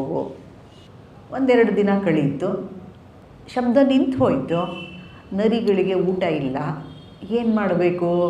ತಿರ್ಗಾ ಮತ್ತೆ ಅದೇ ಜಾಗಕ್ಕೆ ವಾಪಸ್ ಬಂದು ಏನಾಯಿತು ಅಂತ ನೋಡೋಕ್ಕೆ ಹೋದಾಗ ಆವಾಗ ನಡೆದ ಸಂಗತಿ ಗೊತ್ತಾಯಿತು. ಓಹೋ, ಇದು ಬಯಲ ಧ್ವನಿ ಅಂತ ಅಂದ್ಕೊಂಡ್ವು. ಏನೂ ತೊಂದರೆ ಇರಲಿಲ್ಲ, ಆದರೆ ನಾವೇ ನಮ್ಮ ಮನಸ್ಸಿನಲ್ಲಿ ಅದನ್ನು ಆ ಭಯವನ್ನು ಸೃಷ್ಟಿ ಮಾಡಿಕೊಂಡುವು ಅಂತ ಅಂದ್ಕೊಂಡುವು. ಅದೇ ಥರನೇ ನನಗೆ ಈ ಮಾತು ಮುಖ್ಯ. ಅದೇ ಥರನೇ ನೀನು ಹೆದರ್ಕೊಂಡಿದ್ದೀಯಾ. ಅಲ್ಲಿ ಆ ಘಟನೆ ನಡೆದೇ ಇಲ್ಲ, ಆದರೆ ಘಟನೆ ಏನೋ ಆಗುತ್ತಿದೆ ಅಂತ ನಿನ್ನ ಮನಸ್ಸಿನಲ್ಲೇ ಸೃಷ್ಟಿಯಾಗಿದೆ. ಇದು ಪಂಚತಂತ್ರದ ಕತೆ. ಕಥೆಯ ನಿರೂಪಕ ಯಾರು ಇಲ್ಲಿ? ಯಾರು ಕತೆ ಹೇಳ್ತಿದ್ದಾರೆ, ಕಥೆಯನ್ನು ಹೆಂಗೆ ಬೆಳೆಸ್ತಿದ್ದಾನೆ ಅಂತ ನಾವು ನೋಡೋದಾದರೆ, ಎಲ್ಲಿಂದನೋ ಬಂದಿದೆ ಕತೆ. ಈ ಕಥೆಯನ್ನು ಪಂಚತಂತ್ರದ ಕಥೆಯ ಮುನ್ನುಡಿಯೊಳಗಡೆಗೆ ಹೇಳಿಕೊಳ್ಳೋ ಹಾಗೆ ವಿಷ್ಣು ಶರ್ಮಾ ಅನ್ನೋನು ಅಲ್ಲಿನ ರಾಜರ ಮಕ್ಕಳಿಗೆ ಹೇಳ್ತಾ ಇದ್ದಾನೆ. ರಾಜರ ಮಕ್ಕಳು ಅವರು ಹಾಳಾಗಿ ಹೋಗಿದ್ದಾರೆ, ಯಾವುದರಲ್ಲೂ ಆಸಕ್ತಿ ಇಲ್ಲ, ದುರಭ್ಯಾಸಗಳಿಗೆ ಶರಣಾಗತರಾಗಿದ್ದಾರೆ. ಅಂಥವರನ್ನು ಸರಿದಾರಿಗೆ ತರೋದಕ್ಕೆ ವಿಷ್ಣು ಶರ್ಮಾ ಬಳಸ್ಕೊಂಡಿರುವ ದಾರಿ ಯಾವುದು ಅಂದರೆ ಕತೆ ಹೇಳುವಂಥದ್ದು. ಈ ಕಥೆಯನ್ನು ವಿಷ್ಣು ಶರ್ಮಾ ಅನ್ನೋನು ಸೃಷ್ಟಿ ಮಾಡ್ತಾ ಇದ್ದಾನೆ. ಸೃಷ್ಟಿ ಮಾಡ್ತಾ ಇರುವ ವಿಷ್ಣು ಶರ್ಮನ ಮೂಲಕ ಒಬ್ಬ ಕಥೆಗಾರ ಇದನ್ನೆಲ್ಲ ಹೇಳ್ತಾ ಇದ್ದಾನೆ. ಹಾಗಾದರೆ ನನಗೆ ಇಲ್ಲಿ ಕಥೆಯ ವಸ್ತುವಿಗೂ ಮತ್ತು ಅವ್ರು ಯಾರೋ ಹೇಳ್ತಿದ್ದಾರಲ್ಲ ಅವ್ರಿಗೂ ಇರುವ ಸಂಬಂಧ ಏನು ಅಂತ ಹೇಳಿದ್ರೆ, ಪ್ರಧಾನವಾಗಿರುವಂಥದ್ದು ಕರಟಕ ದಮನಕ. ಇಲ್ಲಿ ಕಷ್ಟ ಬಂದಾಗೆಲ್ಲ ಪ್ರತಿ ಸಂದರ್ಭದಲ್ಲೂ ಒಂದೊಂದು ಕಥೆನ ಅವರು ಆಖ್ಯಾನವಾಗಿ ಹೇಳ್ತಾರೆ. ಏನಕ್ಕೆ? ತಮ್ಮ ಮಾತನ್ನು ಸಮರ್ಥಿಸ್ಕೊಳ್ಳೋಕ್ಕೆ ಉದಾಹರಣೆ ಕೊಡುವ ಹಾಗೆ ಒಂದು ಕಥೆಯನ್ನು ಹೇಳ್ತಾರೆ. ಇದು ಕಥನದ ತಂತ್ರ ಅಂತ ಕರಿತೀವಿ. ಇಲ್ಲಿ ಅವನು ಯಾರೋ ಒಬ್ಬ ಕಥೆಯನ್ನು ಹೇಳಬೇಕು ಅಂತ ಸಿದ್ಧ ಮಾಡಿಕೊಂಡಿರೋ ಒಬ್ಬ ನಿರೂಪಕ ಇದ್ದಾನಲ್ಲ, ಹೇಗೆ ಇದನ್ನು ಕ್ರಿಯೆಯನ್ನು ನಡೆಸ್ತಿದ್ದಾನೆ, ಕಥೆಯ ಕ್ರಿಯೆಯನ್ನು ನಡೆಸ್ತಾ ಇದ್ದಾನೆ, ಭಾಷೆಯನ್ನು ಹೇಗೆ ಬಳಸ್ಕೊತಿದ್ದಾನೆ, ಇದರಿಂದ ಆದಂಥ ಪ್ರಯೋಜನ ಯಾವುದು ಅಂದರೆ, ನಾವು ಕಷ್ಟ ಬಂದಾಗ ಭಾವನಾತ್ಮಕವಾಗಿ ಯೋಚನೆ ಮಾಡದೆ ಆಲೋಚನೆ ಮಾಡಿ ಆ ಸಮಸ್ಯೆಗೆ ಉತ್ತರವನ್ನು ಕಂಡುಹಿಡ್ಕೋಬೇಕು ಅನ್ನೋದು ಇಲ್ಲಿ ಒಳಗಡೆ ಹುಟ್ಟುತ್ತಿರುವ ಧ್ವನಿಯಾಗಿದೆ. ಇದನ್ನು ನಿರೂಪಕ ಹೇಗೆ ರೂಪಿಸ್ತಿದ್ದಾನೆ ಒಂದು ಚಿತ್ರವನ್ನು, ತುಂಬ ನಾವೇನು ಹೇಳ್ತೀವಿ ಸರಳವಾಗಿದೆ, ಇದು ನೇರವಾಗಿದೆ. ಅಲ್ಲೊಂದು ಉದಾಹರಣೆಯ ರೀತಿಯಲ್ಲಿ ಒಂದು ಕತೆ ಬಂದಿದೆ ಅಷ್ಟೆ. ಇನ್ನು ಉಳಿದಿದ್ದೆಲ್ಲ ಏನು ಹೇಳಬೇಕೋ ಅದನ್ನು ಪಾತ್ರಗಳ ಮುಖಾಂತರ ಹೇಳಿಸಲಾಗ್ತಿದೆ, ನೇರವಾಗಿ ನಡ್ಕೊಂಡು ಹೋಗ್ತಾ ಇದೆ. ಕಡೆಗೆ ಏನಾಗುತ್ತೆ ಕೊನೆಗೆ ಅಂದರೆ, ಅವನ ಮನಸ್ಸಿನಲ್ಲಿ ಹೇಳಬೇಕಾಗಿರೋನು ಹೇಳ್ತಿದ್ದಾನಲ್ಲ, ಅವನಿಗೆ ಯಾವ ರಿಸಲ್ಟ್ ಬರಬೇಕಾಗಿದೆಯೋ ಅಲ್ಲಿ ಕರ್ಕೊಂಡೋಗಿ ನಿಲ್ಲಿಸ್ತಾನೆ. ಯಾವುದದು ರಿಸಲ್ಟ್? ಇಲ್ಲಿ ಕಷ್ಟ ಬಂದಾಗ ನೀವು ಯೋಚನೆ ಮಾಡಿ ಉಪಾಯ ಮಾಡಿ ಅನ್ನೋದಿದೆಯಲ್ಲ, ಇದು ನಾವು ಮಾರಲ್ ಸ್ಟೋರೀಸ್ ಅಂತ ಓದ್ತಿದ್ವಿ ಹಿಂದೆ. ಪಂಚತಂತ್ರದ ಕಥೆಗಳಲ್ಲೂ ಕೂಡ ನೈತಿಕತೆಯೇ ಪ್ರಧಾನವಾಗಿರುವಂಥದ್ದು. ಎಲ್ಲಿ ನೀತಿ ಪ್ರಧಾನವಾಗ್ತಾ ಹೋಗುತ್ತೋ ಆಗ ಸಂಪ್ರದಾಯ ತನ್ನ ಮುಖವನ್ನು ತೋರಿಸುತ್ತಲ್ಲಿ. ಈ ನೈತಿಕತೆ ಎಲ್ಲಿಂದ ರೂಪುಗೊಳ್ತಾ ಹೋಗುತ್ತೆ ಅಂದರೆ, ಸಂಪ್ರದಾಯದಿಂದ ನಡ್ಕೊಂಡು ಬಂದಿರತಕ್ಕಂಥ ಯೋಚನೆಯ ಕ್ರಮದೊಳಗಡೆಗೆ ಕಥೆ ಬಂದು ನಿಂತ್ಕೊಂಡ್ಬಿಡತ್ತೆ. ಇಲ್ಲಿ ನಿರೂಪಣೆ ಅನ್ನೋದು ಹೇಗಿದೆ? ಇಲ್ಲಿ ನೇರವಾದದ್ದು. ಭಾಷಿಕ ಕ್ರಿಯೆ ಅನ್ನೋದು ಈ ನೇರವಾದಂಥ ಘಟನೆಗಳ ಮುಖಾಂತರವೇ ಕಟ್ಕೊಳ್ತಾ ಹೋಗುತ್ತೆ. ತುಂಬ ಸರಳವಾಗಿದೆ ಅಂತ. ಇದಕ್ಕಿಂತ ಇನ್ನೊಂದು ಸ್ವಲ್ಪ ಬೇರೆ ಆಯಾಮಗಳಿಗೆ ಹೋಗುವಂಥ ಕಥೆಯನ್ನು ನಾವು ಗಮನಿಸಿದ್ರೆ, ವಚನ ಸಾಹಿತ್ಯ ಇಂತಹ ನಿರೂಪಣೆಯ ಸೂಕ್ಷ್ಮಗಳನ್ನು ಹಿಡಿತಕ್ಕಂಥದ್ರಲ್ಲಿ ಅದ್ಭುತವಾದದ್ದು. ಒಂದು ವಚನವನ್ನು ತಗೊಂಡ್ರೆ ಗಮನಿಸಿ ಇಲ್ಲಿ, ಕಾಣದ ಠಾವಿನಲ್ಲಿ ಜರಿದರೆಂದಡೆ ಕೇಳಿ ಪರಿಣಾಮಿಸಬೇಕು. ಅದೇನು ಕಾರಣ? ಕೊಳ್ಳದೆ ಕೊಡದೆ ಅವರಿಗೆ ಸಂತೋಷಬಹುದಾಗಿ ಎನ್ನ ಮನದ ದ್ವೇಷವಳಿದು ನಿಮ್ಮ ಶರಣರಿಗೆ ಶರಣೆಂಬುದ ಕರುಣಿಸು ಕೂಡಲ ಸಂಗಮ ದೇವ. ಬಸವಣ್ಣವರಲ್ಲಿ ತನ್ನ ಮನಸ್ಸಿನಲ್ಲಿ ಇರುವುದನ್ನು ಮಂಡಿಸೋದಕ್ಕೆ ಬೇರೆ ಬೇರೆ ಮಾರ್ಗಗಳನ್ನು ಹುಡುಕ್ತಾರೆ. ಅದರಲ್ಲಿ ಇದು ಕೂಡ ಒಂದು. ಯಾವುದು? ಈ ವಚನದಲ್ಲಿ ನಾನು ಇನ್ನೊಂದು ಸತಿ ನಿಮ್ಮ ಮುಂದೆ ಇಡೋದಾದರೆ ಏನು ಹೇಳ್ತಿದ್ದಾರೆ, ಕಾಣದ ಠಾವಿನಲ್ಲಿ ಜರದರೆಂದಡೆ ಕೇಳಿ ಪರಿಣಾಮಿಸಬೇಕು. ಅದೇನು ಕಾರಣ? ಕೊಳ್ಳದೆ ಕೊಡದೆ ಅವರಿಗೆ ಸಂತೋಷಬಹುದಾಗಿ.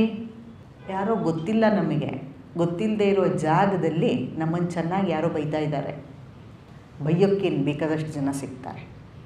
ಅದೇನು ಕಾರಣ? ಅದು ಯಾಕೆ ಹಾಗೆ ಬೈತಿದ್ದಾರೆ? ಕೊಳ್ಳದೆ ಕೊಡದೆ, ಏನನ್ನೂ ದುಡ್ಡು ಕೊಟ್ಟು ಕೊಂಡ್ಕೊಳ್ಳೋದೇನೆ, ನನಗೂ ಏನೂ ಕೊಡದೆ ಅವರಿಗೆ ಸಂತೋಷಬಹುದು. ನನಗೆ ಬೈಯೋದ್ರಿಂದ ಅವ್ರಿಗೇನು ಸಿಗ್ತಾ ಇದೆ? ಏನೂ ಕೊಡದೇನೆ ಖುಷಿ ಪಡ್ತಾ ಇದ್ದಾರಲ್ಲ, ಬೈಯೋದ್ರಿಂದನೇ ಸಂತೋಷ ಪಡ್ತಿದ್ದಾರಲ್ಲ. ಎನ್ನ ಮನದ ತದ್ವೇಷವಳಿದು. ಇಷ್ಟು ಯೋಚನೆ ಬಂದಿದ್ದ ತಕ್ಷಣವೇ ನನಗೆ ತಿರುಗಿ ವಾಪಸ್ ಬೈಬೇಕು ಅನ್ನಿಸ್ಲಿಲ್ಲ ಅವರಿಗೆ. ಖುಷಿ ಪಡ್ತಿದ್ದಾರಲ್ಲ, ಖುಷಿ ಪಡಲಿ ಬಿಡು.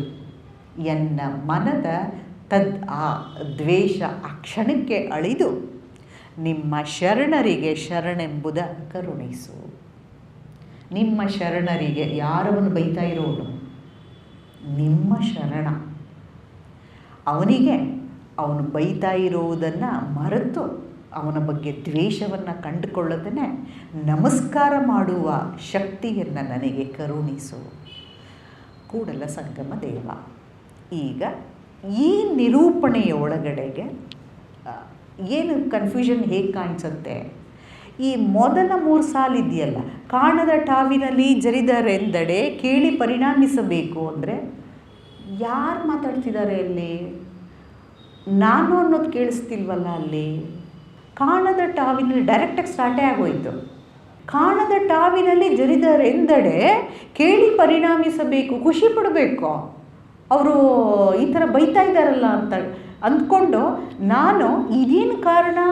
ಕೊಳ್ಳದೆ ಕೊಡದೆ ಅವರಿಗೆ ಸಂತೋಷಬಹುದಾಗೆ ನಿಧಾನಕ್ಕೆ ಇದು ನಾನು ಅಂತ ಹೇಳಿದೆನೇನೆ ನನ್ನ ಮನಸ್ಸಿನಲ್ಲಿ ಆಗ್ತಾ ಇರುವುದು ಅನ್ನೋದ್ರ ಕಡೆಗೆ ಗಮನ ಬರುತ್ತೆ. ಎಲ್ಲಿ ಗೊತ್ತಾಗುತ್ತದೋ? ಈ ಸೆಂಟೆನ್ಸ್ನಲ್ಲಿ. ಎನ್ನ ಮನದ ತದ್ವೇಷವಳಿದು. ನನ್ನ ಮನದ ತದ್ವೇಷ, ಅವ್ರ ಬಗ್ಗೆ ದ್ವೇಷ ಸೃಷ್ಟಿ ಆಗದೆ. ಹಾಗಾದರೆ ಈ ಅನುಭವ ಯಾರದ್ದು? ಈ ಮೇಲಿನ 3 ಸಾಲಿನಲ್ಲಿ ನೋಡ್ತಾ ಇರೋದು ಯಾರು? ಅವನು ನಿರೂಪಕನೋ, ಹೇಳ್ತಾ ಇರುವವನೋ ಅಂತ ಹೇಳಿದ್ರೆ, ಈ ಹೇಳ್ತಾ ಇರುವವನ ಬಗ್ಗೆ ಹೇಳ್ತಿರೋವನು ಯಾರು? ಎಲ್ಲಿದ್ದಾನೆ? ಕಾಣಿಸ್ತಾನೇ ಇಲ್ಲ ನಮಗೆ. ನೇರವಾಗಿ ಅದು ವಿಷಯಕ್ಕೆ ಬಂದುಬಿಟ್ಟಿದೆ. ಎನ್ನ ಮನದ ತದ್ವೇಷವಳಿದು ನಿಮ್ಮ ಶರಣರಿಗೆ. ಎನ್ನ ನಿಮ್ಮ ಇಲ್ಲಿ ಕಾಣಿಸ್ತು ಈ ಭಾಗದೊಳಗೆ. ನಾನು ನೀನು ಅನ್ನೋದು ಇಂಥ ಶರಣರಿಗೆ ನಮಸ್ಕಾರ ಮಾಡಬೇಕು ಅಂತ ನನಗೆ ಬುದ್ಧಿ ಕೊಡು, ಇದನ್ನೇ ಅನುಭವ ಅಂತ ಹೇಳ್ಕೊಳ್ಳುವಂಥದ್ರೊಳಗಡೆಗೆ ನಮಗೆ ಪಂಚತಂತ್ರದಕ್ಕಿಂತ ಡಿಫ್ರೆಂಟ್ ಆಗಿರೋದು ಕಾಣಿಸುತ್ತೆ. ಪಂಚತಂತ್ರದೊಳಗಡೆಗೆ ನಾನು ನೀನು ಅನ್ನುವಂಥದ್ದು ಅಷ್ಟು ಕಾಣಿಸೋದಿಲ್ಲ. ಆದರೆ ಇಲ್ಲಿ ನಾನು ಅನ್ನುವಂಥ ಒಂದು ಪ್ರಜ್ಞೆ ಯೋಚಿಸ್ತಾ ಇರುವಂಥದ್ದು, ಆ ಪ್ರಜ್ಞೆ ಏನನ್ನೋ ಕಂಡುಕೊಳ್ತಾ ಇರುವುದು ನಿರೂಪಣೆ ಇಲ್ಲಿ ಸ್ಟಾರ್ಟ್ ಆಗುತ್ತೆ. ಯಾಕೆಂದರೆ ಇದು ಸಾಂಪ್ರದಾಯಿಕವಾದಂಥದ್ದು ಅಲ್ಲ. ಸಾಂಪ್ರದಾಯಿಕವಾಗಿರುವಂಥದ್ರೊಳಗಡೆಗೆ ಏನಿರುತ್ತೆ?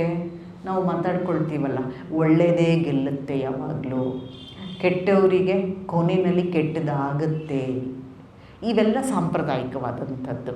ಆದರೆ ವಚನಕಾರರೊಳಗಡೆಗೆ ಅಥವಾ ನಾನು ಅಂತ ಯಾರು ಯೋಚನೆ ಮಾಡೋಕ್ಕೆ ಶುರು ಮಾಡ್ತಾರೋ ಅದರೊಳಗಡೆಗೆ ಸಂಪ್ರದಾಯದ ನೆಲೆ ಮುರಿದು ಹೋಗಿ ಹೊಸದನ್ನು ಕಟ್ಕೊಳ್ಳೋದಕ್ಕೆ ಆತುರಿತಾ ಇರುವಂಥದ್ದು, ಯೋಚಿಸ್ತಾ ಇರ್ತಕ್ಕಂಥದ್ದು, ಕಷ್ಟಪಡ್ತಾ ಇರುವಂಥದ್ದು ಕಾಣಿಸುತ್ತೆ. ಬಸವಣ್ಣನ ಈ ವಚನದಲ್ಲಿ ಅವ್ರು ನನ್ನನ್ನು ಬೈತಾ ಇದ್ದಾರೆ. ಬೈತಾ ಇರೋದ್ರಿಂದ ಅವರಿಗೆ ಖುಷಿ ಸಿಗ್ತಿದೆ. ಖುಷಿ ಸಿಗ್ತಾ ಇದೆಯಲ್ಲ ಅವರಿಗೆ, ನಾನು ಯಾಕೆ ದ್ವೇಷ ಮಾಡಲಿ ಅಂದರೆ ತನ್ನ ಒಳಗಡೆಗೆ ಯೋಚನೆ ಹುಟ್ಟುತ್ತಾ ಇದೆಯಲ್ಲ, ಅದು ಒಬ್ಬ ಕವಿನೋ ಲೇಖಕಂದು ಅನುಭವವನ್ನು ಒಂದು ಪಠ್ಯವಾಗಿ, ಒಂದು ವಸ್ತುವಾಗಿ ಹೇಗೆ ಮಂಡಿಸ್ತಿದ್ದಾರೆ ಅಂದರೆ, ಸಂತೋಷ ಪಡಲಿ ಬಿಡಿ, ನಾನು ಇವ್ರನ್ನ ದ್ವೇಷ ಮಾಡಲ್ಲ ಅನ್ನುವ ತಿಳಿವು ಮೂಡ್ತಾ ಇದೆಯಲ್ಲ, ಅವಾಗೇನಂತಾರೆ? ಆಗ ತಿಳಿವು ಮೂಡಿದಾಗ ಇವರು ಶರಣರು, ನನಗೆ ದಾರಿಯನ್ನು ತೋರಿಸಿದಂಥವರು. ಏನಂತ? ದ್ವೇಷ ಮಾಡಬೇಡ ನನ್ನನ್ನು ಅಂತ ದಾರಿ ತೋರಿಸಿದವರು ಅನ್ನುವ ಈ ಅನುಭವದ ನಿರ್ಮಾಣ ಆಗ್ತಾ ಇದೆಯಲ್ಲ, ಇಲ್ಲಿ ಭಾಷಿಕ ಕ್ರಿಯೆ ನಾನು ನೀನು ಅವನು ಅನ್ನುವುದರ ನಡುವೆ ಕಟ್ಕೊತಾ ಇರೋದು ಕಾಣಿಸುತ್ತೆ. ಇದನ್ನು ನಾವು ನಿರೂಪಣೆ ಅಂತಲೂ ಕರಿತೀವಿ. ಇಲ್ಲಿ ಹೇಗೆ ಹೇಳ್ತಿದ್ದಾರೆ ಇದನ್ನು ಗಮನಿಸಬೇಕು ನಾವು. ಯಾರು ಹೇಳ್ತಿದ್ದಾರೆ, ಹೇಗೆ ಹೇಳ್ತಿದ್ದಾರೆ, ಅದರಿಂದ ಹುಟ್ಟುತ್ತಾ ಇರತಕ್ಕಂಥ ಒಂದು ವಸ್ತುವಿನ ಸ್ವರೂಪ ಯಾವ ರೀತಿಯ ಅರಿವನ್ನು ಕೊಡ್ತಾ ಇದೆ ಅಂತ. ಇನ್ನು ಇನ್ನೊಂದು ವಚನವನ್ನು ತಗೊಂಡು ನೀವು ನೋಡೋದಾದರೆ ಅದಕ್ಕಿಂತ ಸ್ವಲ್ಪ ಬೇರೆ ಥರ ಇದೆ. ತನಗೆ ಮುನಿವರಿಗೆ ತಾ ಮುನಿಯಲೇಕಯ್ಯ, ತನಗಾದ ಆಗೇನು ಅವರಿಗಾದ ಚೇಗೇನು, ತನುವಿನ ಕೋಪ ತನ್ನ ಹಿರಿತನದ ಕೇಡು, ಮನದ ಕೋಪ ತನ್ನ ಅರಿವಿನ ಕೇಡು, ಮನೆಯೊಳಗಣ ಕಿಚ್ಚು ಮನೆಯ ಸುಟ್ಟಲ್ಲದೆ ನೆರೆಮನೆಯ ಸುಡದು ಕೂಡಲ ಸಂಗಮ ದೇವ. ಇಲ್ಲಿ ಪ್ರಾರಂಭವೇ ತನಗೆ ಮುನಿವರಿಗೆ. ತಾನು ಅನ್ನೋದು ಯಾವಾಗ ಬರುತ್ತೆ, ತನ್ನ ಅನ್ನೋದು ಯಾವಾಗ ಬರುತ್ತೆ? ಅವನು ತನ್ನನ್ನು ತಾನೇ ಬೈದುಕೊಂಡ, ಅವನ ಬಗ್ಗೆನೇ ಅವನು ಮಾತಾಡ್ಕೊಳ್ತಾ ಇದ್ದಾಗ ಅದನ್ನು ನಾವು ಹೇಳ್ತೀವಿ, ಅವನ ಬಗ್ಗೆ ಅವನೇ. ನಾನು ನನ್ನನ್ನೇ ಬೈದುಕೊಂಡೆ, ನನ್ನ ಅಂತ ನನಗೆ ಸಂಬಂಧಪಟ್ಟ ಹಾಗೆ ನಾನು ಬಳಸ್ಕೊತೀನಿ. ಹಾಗಾದರೆ ಇಲ್ಲಿ ಬಸವಣ್ಣ ತನ್ನ ಬಗ್ಗೆ ಹೇಳುತ್ತಿಲ್ಲ, ಬೇರೆಯವ್ರ ಬಗ್ಗೆ ಹೇಳ್ತಿದ್ದಾನೆ. ತನಗೆ ಮುನಿವರಿಗೆ ತಾ ಮುನಿಯಲೇಕಯ್ಯ. ಅವರು ಸಿಟ್ಟು ಮಾಡಿಕೊಳ್ಳೋವರಿಗೆ ನೀನು ಯಾಕೆ ಸಿಟ್ಟು ಮಾಡ್ಕೊಳ್ತೀಯ ಅಂತ ಹೇಳುವಾಗೆಲ್ಲ ಇನ್ನೊಬ್ಬರನ್ನ ಕುರಿತು ಹೇಳ್ತಾ ಇರೋದು ಕಾಣಿಸ್ತಾ ಇದೆ. ತನುವಿನ ಕೋಪ ತನ್ನ ಹಿರಿತನದ ಕೇಡು. ನನ್ನ ಪದ್ಯ ನೀನು ವಿವರಿಸಕ್ಕೆ ಹೋಗಲ್ಲ, ನನಗೆ ಮುಖ್ಯವಾಗಿ ಬೇಕಾಗಿರೋದೇನಿಲ್ಲಿ, ತಾನು ಅಂತ ಹೇಳ್ತಿದ್ರು, ತನಗೆ ಹೇಳ್ಕೊತಿಲ್ಲ, ಅದನ್ನು ಲೋಕನ ನೋಡ್ತಾ ಇರೋದು ಕಾಣಿಸುತ್ತೆ. ಓಹೋ, ಯಾಕಪ್ಪ ಬೇಜಾರು ಮಾಡ್ಕೊತೀಯ? ಬೇಜಾರು ಮಾಡಿಕೊಂಡ್ರೆ ನಿನ್ನ ಹಿರಿತನಕ್ಕೇ ಧಕ್ಕೆ ಅದು. ನಿನ್ನ ಅರಿವು ಸಿಟ್ಟು ಮಾಡ್ಕೊಂಡಾಗೆಲ್ಲ ಆಗೋದೇನೋ, ನಮ್ಮ ಅರಿವನ್ನು ನಾವು ಕಳ್ಕೊಳ್ತೀವಿ. ಕೊನೆಗೆ ಏನಾಗುತ್ತೆ, ಮನೆಯೊಳಗಣ ಕಿಚ್ಚು ಮನೆಯ ಸುಡೋದಲ್ಲದೆ. ಯಾವುದು ಮನೆ? ಈ ಮನೆಯೊಳಗಡೆಗೆ ಹುಟ್ಟುವ ದ್ವೇಷ, ಕೋಪ, ಸಿಟ್ಟು ಯಾರನ್ನು ಸುಡುತ್ತೆ? ಅವರನ್ನಲ್ಲ. ಯಾರನ್ನ? ನಾನು ಅಂತಲೂ ಹೇಳುತ್ತಿಲ್ಲ ಬಸವಣ್ಣ. ಯಾರಿಗೆ ಹೇಳ್ತಿರೋದು ಇಲ್ಲಿ? ತನಗೆ ಅಂತಲೂ ಹೇಳುತ್ತಿಲ್ಲ, ನಿಮಗೆ ಅಂತಲೂ ಹೇಳುತ್ತಿಲ್ಲ. ಈ ಮೇಲಿನ ತನಗೆ ಅಂತ ಹೇಳ್ತಿರುವಂಥ ಸಾಲುಗಳು ಇಲ್ಲಿಗೆ ಬರುವಷ್ಟೊತ್ತಿಗೆ ಮನೆಯೊಳಗಣ ಕಿಚ್ಚು ಮನೆಯ ಸುಡುವುದಲ್ಲದೆ ಅಂತ ಹೇಳುವಾಗ, ಓಹೋ, ಬೇರೆಯವ್ರಿಗೆ ಹಿಂಗೆ ಆಗ್ತಾ ಹೋದಾಗ ತೊಂದರೆ ಯಾರಿಗಾಗುತ್ತೆ? ಕೋಪ ಮಾಡಿಕೊಂಡ್ರೆ, ಸಿಟ್ಟು ಮಾಡಿಕೊಂಡ್ರೆ ದೇಹನೂ ಹಾಳಾಗೋಗುತ್ತೆ, ಮನಸ್ಸೂ ಕೆಡುತ್ತೆ ಅಂತ ಹೇಳುವಾಗ ಇದು ನಿರೂಪಣೆ ಹೇಳ್ತಾ ಇರುವಂಥದ್ದು. ಈ ಅನುಭವದಿಂದ, ನೋಡ್ತಾ ಇರುವ ಈ ನೋಟದಿಂದ ಪಡ್ಕೊಂಡಂಥ ತಿಳಿವು ಏನು ಅಂದರೆ, ಇಲ್ಲಪ್ಪ, ಮನೆಯೊಳಗಿನ ಕಿಚ್ಚು ಮನೆಯ ಸುಡುವುದಲ್ಲದೆ ಅರ್ಥ ಮಾಡ್ಕೊತಾ ಇಲ್ಲ. ಇದು ಅನುಭವದ ಫಲಿತ. ಇದು ಅನುಭವದ ಫಲಿತವನ್ನು ನಾನು ಅಂತಲೂ ಇಡ್ತಿಲ್ಲ, ನೀನು ತಾನು ಅಂತಲೂ ಇಡ್ತಿಲ್ಲ. ಇದನ್ನು ನಾವು ನಿರೂಪಣೆ ಅಂತಲೂ ಕರಿತೀವಿ. ಹೇಗೆ ಇಲ್ಲಿ ಪಠ್ಯ ಒಂದು ಅನುಭವದಿಂದ ಒಂದು ತಿಳಿವು ಸೃಷ್ಟಿಯಾಗ್ತಾ ಇದೆ. ಇದರೊಳಗಡೆಗೆ ನಮ್ಮ ಹಿಂದಿಂದ್ರೊಳಗಡೆಗೆ ಮೊದಲು ಅವನು ಅಂಥೇಳಿ ತಾನು ಅಂತ ಬಂದಿದ್ದು ನೋಡಿದ್ವಿ. ಈ ಪಾರ್ಟ್ ಒಳಗಡೆಗೆ ಅವೇನೂ ಹೇಳದೇನೆ ಬೇರೆಯವ್ರನ್ನ ಕುರಿತು ಹೇಳ್ತಾ ಇರೋದನ್ನು ನಾವು ನೋಡ್ತಾ ಇದ್ದೀವಿ. ಇನ್ನು ಈ ಮರಳಿ ಮಣ್ಣಿಗೆ ಅನ್ನುವ ಈ ಟೆಕ್ಸ್ಟಿನ ಒಳಗಡೆಗೆ ಇನ್ನಷ್ಟು ಏನಂತೀವಿ, ಸಂಕೀರ್ಣವಾದದ್ದು ಸೃಷ್ಟಿಯಾಗ್ತಾ ಹೋಗುತ್ತೆ ಗದ್ಯದೊಳಗಡೆಗೆ. ಹೇಗೆ ಅದು? ನಾವು ಯಾರು ಹೇಳ್ತಿದ್ದಾರೆ, ಏನು ಹೇಳ್ತಿದ್ದಾರೆ, ಇವುಗಳನ್ನು ಗಮನಿಸ್ತಾ ಹೋಯಿತು ಅಂದರೆ ಇಡೀ ಮರಳಿ ಮಣ್ಣಿಗೆ ಪಠ್ಯದೊಳಗಡೆಗೆ ಮೊದಲ ಭಾಗದೊಳಗೆ, ಅದು 3 ತಲೆಮಾರಿನ ಕಥೆ. ಮೊದಲ ತಲೆಮಾರಿನಲ್ಲಿ ರಾಮ ಐತಾಳ ಅಂತಿರ್ತಾರೆ. ರಾಮ ಐತಾಳರು ಮೊದಲ ಹೆಂಡತಿಯಿಂದ ಮಕ್ಕಳಾಗಲಿಲ್ಲ ಅಂತ 2ನೇ ಮದುವೆ ಆಗಿದ್ದಾರೆ. 2ನೇ ಹೆಂಡತಿ ಇವಾಗ ಗರ್ಭಿಣಿಯಾಗಿದ್ದಾಳೆ. ಅವಳಿಗೆ ಹೆರಿಗೆಯ ಸಂದರ್ಭ, ಕಾಯ್ತಾ ಇದ್ದಾರೆ ಯಾವಾಗ ಎಂಥ ಮಗು ಹುಟ್ಟತ್ತೆ ಅಂತ. ಅವತ್ತು ಈ ಕರಾವಳಿ ಪ್ರದೇಶದಲ್ಲಿದ್ದಂಥವರು ತಮ್ಮ ಗದ್ದೆಗೆ ಕೆಸರನ್ನು ಹಾಕೋಕ್ಕೆ ಒಂದು ಸಮುದ್ರದ ಹತ್ತಿರದಲ್ಲಿದ್ದಂಥ ಅಥವಾ ನೀರಿನ ನದಿಯ ಹತ್ತಿರದಲ್ಲಿದ್ದಂಥ ಒಂದು ದೋಣಿಯಲ್ಲಿ ಕೆಸರನ್ನು ತುಂಬಿಸ್ಕೊಂಡು ಬಂದು ಹಾಕ್ತಾ ಇರ್ತಾರೆ. ಇವರ ಹೆಂಡತಿಯ ಮನೆಯಿಂದ ಹೆಂಡತಿಯ ಅಣ್ಣ ಬಂದು ಸತ್ಯನಿಗೆ ಗಂಡು ಮಗು ಆಯಿತು ಅಂತ ಹೇಳ್ತಾರೆ. ಈ ಸಂದರ್ಭದೊಳಗೆ ಭಾವನನ್ನು ಕೂಡಿಸ್ಕೊಂಡು ಮಾತಾಡ್ತಾ, ಭಾವ ನಶ್ಯ ತಗೊಳ್ಳಿ ಅಂತ ನಶ್ಯದ ಡಬ್ಬಿಯನ್ನು ಅವ್ರ ಮುಂದೆ ಇಡ್ತಾರೆ. ಚಾಪೆ ಮೇಲೆ ನಶ್ಯದ ಡಬ್ಬಿ ಇದೆ, ಅದಕ್ಕೆ ಬೆಳ್ಳಿಯ ಕಟ್ಟು ಹಾಕಿರುವ ಪಿಂಗಾಣಿಯ ಬೆಳ್ಳಿಯ ಕಟ್ಟು ಹಾಕಿರುವ ನಶ್ಯದ ಡಬ್ಬಿ ಅಲ್ಲಿದೆ. ಅವತ್ತು ಅವ್ರ ಮನೆಯಲ್ಲಿ ಬೇಳೆ ಸಾರು ಮಾಡೋಕ್ಕೆ ಮನೇಲಿ ಬೇಳೆ ಇರಲಿಲ್ಲ. ಅವರ ಹೆಂಡತಿ ಹೋಗಿ ಶೀನಮಯ್ಯ ಅನ್ನೋನ ಮನೆಯಿಂದ ಬೇಳೆ ಇಸ್ಕೊಂಬಂದಿದ್ದಾಳೆ. ಹೆಂಡತಿ ಶೀನಮಯ್ಯನಿಗೆ ಹೇಳ್ತಾಳೆ, ಇವತ್ತು ಐತಾಳ್ರ ಮನೆಯವರು ಬೇಳೆ ತಗೊಂಡು ಹೋದ್ರು, ಯಾರೋ ನೆಂಟರು ಬಂದಿರಬೇಕು ಅಂತ. ಶೀನಮಯ್ಯ ಸಾಯಂಕಾಲ ಮುಸ್ಸಂಜೆ ಆಗ್ತಿದ್ದಂಗೆ ಹಾಜರು. ಯಾರು ಬಂದಿರೋದು ಎನ್ಕ್ವೈರಿಗೆ ಬರ್ತಾನೆ. ಇಬ್ಬರೂ ಕೂತ್ಕೊಂಡು ಪಟ್ಟಾಂಗ ಹೊಡಿತಾರೆ. ಐತಾಳರು ಶೀನಮಯ್ಯನು ಎದುರು ಬದುರು ಮುಖ ಮಾಡಿ ಹರಟೆಗೆ ಅನುವಾದರು. ನಡುವೆ ಹೊನ್ನೆಣ್ಣೆಯ ಕಾಲು ದೀಪ ಕುರುಡಾಗಿ ಉರಿಯುತ್ತಿತ್ತು. ಐತಾಳರು, ಈ ದೀಪಕ್ಕೆ ಎಣ್ಣೆಯೂ ಇಲ್ಲವೇ ಎಂದರು. ತಗೊಬಂದು ಹಾಕಿ ಅಂತ ಹೇಳಲಿಲ್ಲ, ಈ ದೀಪಕ್ಕೆ ಎಣ್ಣೆಯೂ ಇಲ್ಲವೇ, ಇದು ನಿರೂಪಣೆ ಹೇಳಿದರು. ಹೊರಗೆ ಹಾಲು ಹೊಯ್ದ ಹಾಗಿದೆ ತಿಂಗಳ ಬೆಳಕು, ಆ ದೀಪವನ್ನು ನಂದಿಸಿ ಯಾವ ಮಣ್ಣಿಗೆ ಅದು ಅಂದರು. ಅದನ್ನು ನಂದಿಸಿ ತನ್ನ ನಂಟರ ಮನೆಯ ಸ್ತುತಿಪಾಠಕ್ಕೆ ಐತಾಳರು ತೊಡಗಿದ್ರು.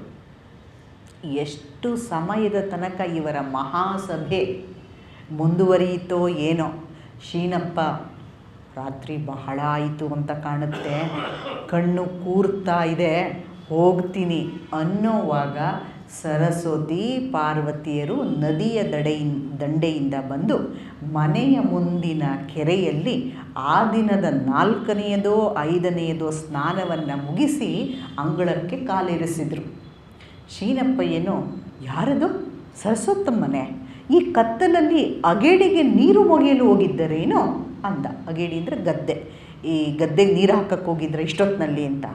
ಇಲ್ಲ ಶೀನಪ್ಪ, ಬೆಳಗ್ಗೆ ನಂಟರು ಬಂದ ಗಡಿಬಿಡಿಯಲ್ಲಿ ದೋಣಿಯಲ್ಲಿ ತುಂಬಿದ ಕೆಸರನ್ನು ಕೆಳಕ್ಕೆ ತೋಡದೆ ಬಂದಿದ್ದೆವು. ನಾಳೆ ಬೆಳಗ್ಗೆ ದೋಣಿ ಕಲ್ಯಾಣಪುರಕ್ಕೆ ಹೋಗಬೇಕು. ತನ್ನ ಕೆಲಸಕ್ಕೆ ತೊಂದರೆಯಾಗಬಾರದು ಎಂದು ಮೊಗೇರ ಗೋವಿಂದ ಅಂದಿದ್ದ. ಆದ್ದರಿಂದ ಕೆಸರೊಂದನ್ನು ಗದ್ದೆಗೆ ತೋಡಿ ಹಾಕಿ ಅವನ ದೋಣಿಯನ್ನು ತೊಳೆದು ಅವನ ಮನೆಯ ಹೊದ್ದಿಗೆ ಕಟ್ಟಿ ಬಂದೆವು. ಕೆಸರಿನ ವ್ಯಾಪಾರ ಅಲ್ವೇ, ಮುಟ್ಟಿ ಬಂದ ಮೇಲೆ ಮೀಯದೆ ಉಪಾಯ ಉಂಟೆ ಅಂತ ಸರಸ್ವತಿ ನುಡಿದಳು. ಸರಿ, ಶೀನಪ್ಪಯ್ಯನು ತನ್ನ ಮನೆಯ ಸುಖ ದುಃಖಗಳನ್ನು ತುಸುವತ್ತು ಮಾತನಾಡಿದ. ಐತಾಳರು ನಿದ್ದೆ ಮಾಡೋಕ್ಕೆ ಅಂತ ಹೊರಟರು. ಆಗ ಇವನು ಇನ್ನೊಂದು ಸಲ ಒಂದು ಚಿಮುಟಿ ನಶ್ಯ ಕೊಡಿ ನೋಡುವ ಅಂತ ಕೇಳ್ದ. ಐತಾಳರು ಪುಡಿ ಮಾಡಿದ ಪೇಟೆಯ ವ್ಯಾಪಾರಸ್ಥರಿಂದ ತಂದಂಥ ನಶ್ಯದ ಪುಡಿಯನ್ನು ತಮ್ಮ ಡಬ್ಬಿಯಲ್ಲಿ ಹಾಕಿಟ್ಕೊಂಡಿದ್ರು. ಅದನ್ನು ತಂದು ಶೀನಮಯ್ಯನ ಮುಂದೆ ಇಟ್ಟರು. ಶೀನಮಯ್ಯ ಒಂದು ಸಣ್ಣದಾಗಿ ಅದನ್ನು ನೋಡಿ ಮುಂದಕ್ಕೆ ಹೋದ. ಕರಟಕ ದಮನಕನ ಕಥೆಗಿಂತ ಇದು ಕಾಂಪ್ಲೆಕ್ಸ್ ಆಗ್ತಾ ಹೋಗೋದು ಕಾಣಿಸುತ್ತೆ. ಇಡೀ ಪ್ರಸಂಗದೊಳಗಡೆ ಏನು ಆ ಡೈಲಾಗ್ನಿಂದ ಹೇಗೆ ಕಾಣಿಸ್ತು ನಮಗೆ. ಇವರು ಕೆಸರಲ್ಲಿ ಕೆಲಸ ಮಾಡಿದವ್ರೆ. ಶೀನಮಯ್ಯ ಬಂದಿದ ತಕ್ಷಣ ಮಾತಾಡೋಕ್ಕೆ ಕೂತರು.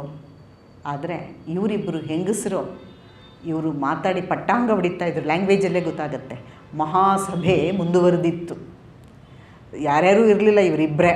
ಆದರೆ ನಿರೂಪಕ ಹೆಂಗೆ ಕಾಮೆಂಟ್ ಮಾಡ್ತಿದ್ದಾನೆ, ಅವ್ರು ಕೆಲಸ ಮಾಡ್ತಿದ್ದಾರೆ, ಇವರು ಸಭೆ ನಡೆಸ್ತಿದ್ದಾರೆ, ನಡೆಸಲಿ ಅಂತ. ಆಮೇಲೆ ಶೀನಮಯ್ಯನ ಇದನ್ನು ದೀಪಕ್ಕೆ ಕೂತಿದ್ದಾರೆ. ದೀಪಕ್ಕೆ ಎಣ್ಣೆ ಇವರೇನು ಹಾಕ್ಕೊಳ್ಳಲ್ಲ. ಏನು ಈ ದೀಪಕ್ಕೆ ಎಣ್ಣೆನೂ ಇಲ್ವೋ? ಯಾರನ್ನು ಕುರಿತು ಮಾತಾಡ್ತಿದ್ದಾರೆ ಏನು?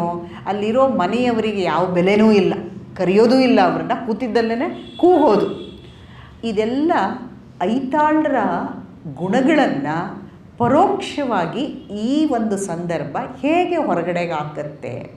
ಇಲ್ಲಿ ನಿರೂಪಕ ಅಂದರೆ ಒಬ್ಬ ಲೇಖಕ ಅನ್ನೋನು ನಿರೂಪಕನ ಮುಖಾಂತರ ನೋಡಿ ಮಹಾಸಭೆ ಹೆಂಗೆ ನಡೀತಾ ಇದೆ. ಕಡೆಗೆ ಇವ್ರುಗಳು ಕೆಲಸ ಮಾಡಿಕೊಂಡು ಒಳಗಡೆಗೆ ಬಂದಾಗ ಐತಾಳ್ರಿಗಾಗಲಿ ಶೀನಮಯ್ಯನಿಗಾಗಲಿ ಅಯ್ಯೋ ನಾವು ಕೂತಿದ್ದೀವಿ ಅಂತ ಕೂಡ ಅನ್ನಿಸ್ದೇನೆ ನಶ್ಯ ಕೊಡ್ರಿ ಅಂತಾನೆ ಇವನು ತನ್ನ ನಶ್ಯ ಕೊಡ್ತಾರೆ, ಆಯಿತು ಹೋಗು ನೀನು ಮಲ್ಕೋ ಅಂತಾರೆ. ಎಷ್ಟು ನಿರ್ಲಿಪ್ತವಾಗಿ ಇಲ್ಲಿನ ಸಂದರ್ಭವನ್ನು ನಿರೂಪಕ ಮಂಡಿಸ್ತಾ ಇದ್ದಾನೆ ನಮ್ಮ ಮುಂದೆ. ಇದನ್ನು ನಾವು ಗಮನಿಸ್ತೇ ಹೋಯಿತು ಅಂತ ಹೇಳಿದ್ರೆ ಮಹಾಸಭೆ ಅನ್ನುವ ಪದ ಇರಬಹುದು ಅಥವಾ ಇವರುಗಳು ಮಾತಾಡ್ತಾ ಇರುವ ಡೈಲಾಗ್ಗಳಾಗಬಹುದು, ಇವುಗಳನ್ನು ಗಮನಿಸ್ತೇ ಹೋಯಿತು ಅಂತ ಹೇಳಿದ್ರೆ ನಾವು ಸುಮ್ಮನೆ ಪ್ರಸಂಗವನ್ನು ನೋಡ್ತಾ ಹೋಗ್ತೀವಿ, ಅದರಲ್ಲಿ ಸೈಲೆಂಟಾಗಿ ಕೇಳಿಸ್ತಾ ಇರುವಂಥ ಮಾತುಗಳು ಗೊತ್ತಾಗೋದೇ ಇಲ್ಲ. ಅಲ್ಲಿ ದೇವನೂರು ಮಹಾದೇವ ಅವರದ್ದು ಒಂದೊಂದು ಕಥೆನಲ್ಲೂ ಒಂದೊಂದು ಥರ ನಿರೂಪಣೆಯ ತಂತ್ರ ಬಳಸ್ಕೊತಾರೆ. ಹೇಗೆ ಅದು ನಿರೂಪಣೆ ತಂತ್ರ ಬಳಸ್ತಾರೆ ಅಂಥೇಳಿದ್ರೆ, ಈಗ ಈ ಭಾಗದಲ್ಲಿ ನೋಡಿ, ನಾನು ನೀನು ಅವನು ಇದು ಕತೆ ಹೇಳೋಕ್ಕೆ ಇರುವಂಥ ಒಂದು ನಮ್ಮ ದಾರಿ. ನಾನು ಹೇಳ್ತಾ ಇದ್ದೀನಿ ಅಂತಿರಬಹುದು ಅಥವಾ ಅವನು ನೋಡ್ತಾ ಇದ್ದಾನೆ ಅಂತಿರಬಹುದು. ಸಾಮಾನ್ಯವಾಗಿ ಇವೆರಡನ್ನು ಜಾಸ್ತಿ ಬಳಸ್ತಾರೆ, ನೀನು ಅನ್ನೋದನ್ನ ಬಳಸಲ್ಲ, ನಾನು ಅಥವಾ ಇವನು ಕತೆ ಹೇಳ್ತಿರೋದು. ಮಹಾದೇವರ ಸ್ಟೈಲ್ ನೋಡಿ ಹೇಗಿದೆ. ಒಂದು ಊರನ್ನು ವರ್ಣಿಸ್ತಾ ಇದ್ದಾರೆ, ಆ ಊರಿಗೆ ಡಾಂಬರ್ ಹಾಕೋಕ್ಕೆ ಅಂತ ಸಿದ್ಧತೆ ನಡೀತಾ ಇದೆ. ಆ ಊರು ಡಾಂಬರ್ಗೆ ಹೇಗೆ ಸಿದ್ಧ ಆಗ್ತಿದೆ ಅನ್ನೋವಂಥದ್ದು 4 ಸಾಲಷ್ಟೆ. ಊರಿಂದ ಬಂಡಿ ಮಾತ್ರವೇ ಓಡಾಡಲು ಲಾಯಕ್ಕಾದ ಓಣಿ ಥರ ಹೊಂಟ ಹಾದಿ 3 ಮೈಲಿ ಹೋಗಿ ಬಸ್ಸು ಓಡಾಡುವ ದೊಡ್ಡ ರಸ್ತೆಗೆ ಸೇರಿಕೊಳ್ಳುತ್ತದೆ. ದೊಡ್ಡ ರಸ್ತೆಯಿಂದ ಅದೇ ಹಾದಿ ಹಿಡಿದು ಹಿಂದಕ್ಕೆ ಬಂದರೆ ಕಳ್ಳಿ ಕವಿಚಿಕೊಂಡ ಅದು ಗವ್ವನೆ ಊರವರೆಗೂ ಬಂದು ದೆವ್ವ ನಿಂತ ಅರಳಿ ಮರಗಳ ಬಳಿಚಿ ಮುಂದೆ 3 ಸೆಲೆಯಾಗಿ ಒಡೆದುಕೊಂಡು ಊರೊಳಕ್ಕೆ ಧಾವಿಸುತ್ತದೆ. ಯಾರು ಹೇಳ್ತಿದ್ದಾರೆ ಇದನ್ನು? ನಾನು ಹೇಳ್ತಾ ಇದ್ದೀನಾ? ಲೇಖಕ ನೋಡಿ, ಇದೊಂದು ಊರು, ಈ ಊರಿನೊಳಗಡೆ ಒಂದು ದಾರಿ ಇದೆ, ಈ ದಾರಿ ಹೀಗೆ ಹೋಗುತ್ತೆ, ಏನೂ ಇಲ್ಲ. ಏನಂತೆ? ಊರಿಂದ ಬಂಡಿ ಮಾತ್ರವೇ ಓಡಾಡಲು ಲಾಯಕ್ಕಾದ ಓಣಿ ಥರ ಹೊಂಟ ಹಾದಿ. ಪ್ರಾರಂಭ ಆಗ್ತಿರೋದೆ ಓಣಿ ಥರ ಹೊಂಟ ಹಾದಿ. ಹಾಗಾದರೆ ಯಾರು ಹೇಳ್ತಿದ್ದಾರೆ ಇಲ್ಲಿ? ಕತೆ ಯಾರು ಹೇಳ್ತಿದ್ದಾರೆ? ಕಾಣಿಸ್ತಾನೆ ಇಲ್ಲ ನಮಗೆ, ಕತೆ ಹೇಳ್ತಿರೋನು ಕಾಣಿಸ್ತಿಲ್ಲ. ಹಾಗಾದರೆ ಮಾತಾಡ್ತಿರೋದು ಯಾರು ಇಲ್ಲಿ? ಗೊತ್ತಿಲ್ಲ ನಮಗೆ. ಹಾಗಾದರೆ ಇಲ್ಲಿ ಹಾದಿನೇ ಮಾತಾಡ್ತಾ ಇದೆಯಾ, ರಸ್ತೆನೇ ಮಾತಾಡ್ತಾ ಇದೆಯಾ, ರೋಡೇ ಮಾತಾಡ್ತಿದೆಯಾ? ಗೊತ್ತಿಲ್ಲ. ಊರಿಂದ ಬಂಡಿ ಮಾತ್ರವೇ ಓಡಾಡಲು ಲಾಯಕ್ಕಾದ ಓಣಿ ಥರ ಹೊಂಟ ಹಾದಿ 3 ಮೈಲಿ ಹೋಗಿ ಬಸ್ಸು ಓಡಾಡುವ ದೊಡ್ಡ ರಸ್ತೆಗೆ ಸೇರಿಕೊಳ್ಳುತ್ತದೆ. ಇಲ್ಲಿದೆಯಲ್ಲ ನಮ್ಮ ಸುಚಿತ್ರದ ಮುಂದಿನ ಈ ರಸ್ತೆ ಪಕ್ಕಕ್ಕೆ ಹೋಗಿ ಮುಂದೆ ಮುಖ್ಯ ರಸ್ತೆಗೆ ಹೋಗಿ ಸೇರಿಕೊಂಡು ಅದು ಹಾಗೆಯೇ ಮುಂದಕ್ಕೆ ಸಾಗಿ ಹೋಗುತ್ತದೆ. ಹೇಳ್ತಾ ಇರುವ ನಾನು ಇಲ್ಲಿ ನೋಡಿ, ಈ ದಾರಿ ಅಂತಿದ್ದೀನಿ ನಾನು, ಇಲ್ಲಿ ಇಲ್ಲವೇ ಇಲ್ಲ. ಇಲ್ಲೇನಾಗ್ತಿದೆ? ದಾರಿ ಹೋಗಲು ಸೇರ್ಕೊತಾ ಇದೆ, ಒಂಟ ದಾರಿ. ದೊಡ್ಡ ರಸ್ತೆಯಿಂದ ಅದೇ ಹಾದಿ ಹಿಡಿದು ಹಿಂದಕ್ಕೆ ಬಂದರೆ ಯಾರು ಹಿಂದಕ್ಕೆ ಬರೋದು? ಹಿಂದಕ್ಕೆ ಬಂದರೆ ಅಂದರೆ ನಾನಾ, ನೀವಾ, ಯಾರು? ಹಿಂದಕ್ಕೆ ಬಂದರೆ ಕಳ್ಳಿ ಕವುಚಿಕೊಂಡ ಅದು ಗವ್ವನೆ ಊರವರೆಗೂ ಬಂದು ದೆವ್ವ ನಿಂತ ಅರಳಿ ಮರಗಳನ್ನು ಬಳಚಿ, ಆ ರೋಡ್ ಎಲ್ಲೆಲ್ಲಿ ಹೋಗುತ್ತೆ? ದೆವ್ವ ನಿಂತ ಅರಳಿ ಮರಗಳ ಬಳಚಿ ಮುಂದೆ 3 ಸೆಲೆಯಾಗಿ 3 ರೀತಿ 3 ಮಾರ್ಗವಾಗಿ ಒಡೆದುಕೊಂಡು ಊರೊಳಗೆ ಧಾವಿಸುತ್ತದೆ. ರಸ್ತೆ ಹೇಗೆ ಹೋಗ್ತಿದೆ ಅಂತ ಹೇಳ್ತಾ ಇಲ್ಲ, ರಸ್ತೆನೇ ಅರಳುತ್ತಾ ಇದೆ. ಇಲ್ಲಿ ಆ ರೋಡ್ ಎಲ್ಲೋಗುತ್ತೆ, ಏನಾಗ್ತಾ ಇದೆ ಅಂದರೆ ಕಥೆ ಯಾವುದ್ರ ಬಗ್ಗೆ ಹೇಳ್ತಿದ್ದಾರೋ ಕಥೆಯ ವಿಚಾರವೇ ತನ್ನಷ್ಟಕ್ಕೆ ತಾನೆ. ಈಗ ಹೂವಿನ ಪಕಳೆಗಳು ಬಿಡಿಸ್ಕೊಂಡು ಅರಳ್ತಾ ಹೋಗುತ್ತಲ್ಲ, ಹಾಗೆ ಕತೆ ಅರಳ್ತಾ ಹೋಗುತ್ತಿದೆ. ಹಾಗಾದರೆ ಇಲ್ಲಿ ಕತೆ ಹೇಳೋನು ಎಲ್ಲಿದ್ದಾನೆ? ಇದ್ರ ಒಳಗಡೆಗೆ ಇದ್ದಾನೋ ಅಥವಾ ಅವನ ಪ್ರಜ್ಞೆ ಈ ದಾರಿಯ ಒಳಗಡೆಗಿದೆಯೋ? ಇದು ಮಹಾದೇವ ಸ್ಟೈಲ್. ಅನುಭವನೇ ಒಂದು ಕಥೆಯಾಗಿ ಅರಳ್ತಾ ಇದೆ. ಇಷ್ಟು ತನಕ ನಾನು ಮಾತಾಡಿದ್ದೇನೋ ನಿರೂಪಕನಿಗೂ ಪಠ್ಯಕ್ಕೂ ಅಥವಾ ಲೇಖಕ ಪಠ್ಯದಿಂದ ಪಡ್ಕೊಳ್ಳೋದೇನು ಅಂದಾಗ ಒಂದು ಅರಿವು ಅಂತ ಹೇಳಿದ್ವಲ್ಲ, ಅದು ಅನುಭವನೇ ಅರಿವು ಪಡ್ಕೊಳ್ತಾ ಇರೋದು. ಆದರೆ ಇಲ್ಲೇನಾಗ್ತಿದೆ, ಅವನು ಅನುಭವವನ್ನು ಪಡ್ಕೊತಿದ್ದಾನೋ ಅನುಭವನೇ ಮಂಡಿಸ್ತಿದ್ದಾನೋ ಅವನು. ಆ ಥರದ ನಿರೂಪಣೆಯ ಕ್ರಮ ಇಲ್ಲಿದೆ. ಮಹಾದೇವ ಅವರೊಳಗಡೆಗೆ ಈ ರೀತಿ ಮಂಡಿಸುವ ಕ್ರಮದ ಬೇರೆ ಬೇರೆ ವಿಧಾನಗಳಿದ್ದಾವೆ.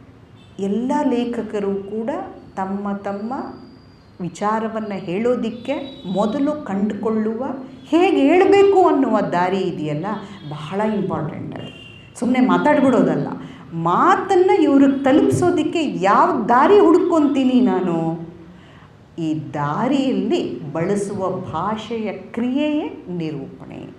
ಈ ನಿರೂಪಣೆಯ ಸ್ವರೂಪ ಅದು ಆಧುನಿಕ ಸಂದರ್ಭದಲ್ಲಿ ಅಪಾರವಾದಂಥ ತಂತ್ರವನ್ನು ಪಡ್ಕೊಂಡು ಬೆಳೀತಿದೆ. ಕೆಲವೊಂದು ಸತಿ ಏನಾಗುತ್ತೆ, ಈಗ ಉದಾಹರಣೆಗೆ ಎಸ್.ಎಲ್. ಭೈರಪ್ಪನವರ ಪರ್ವ ಅನ್ನೋದಿದೆ.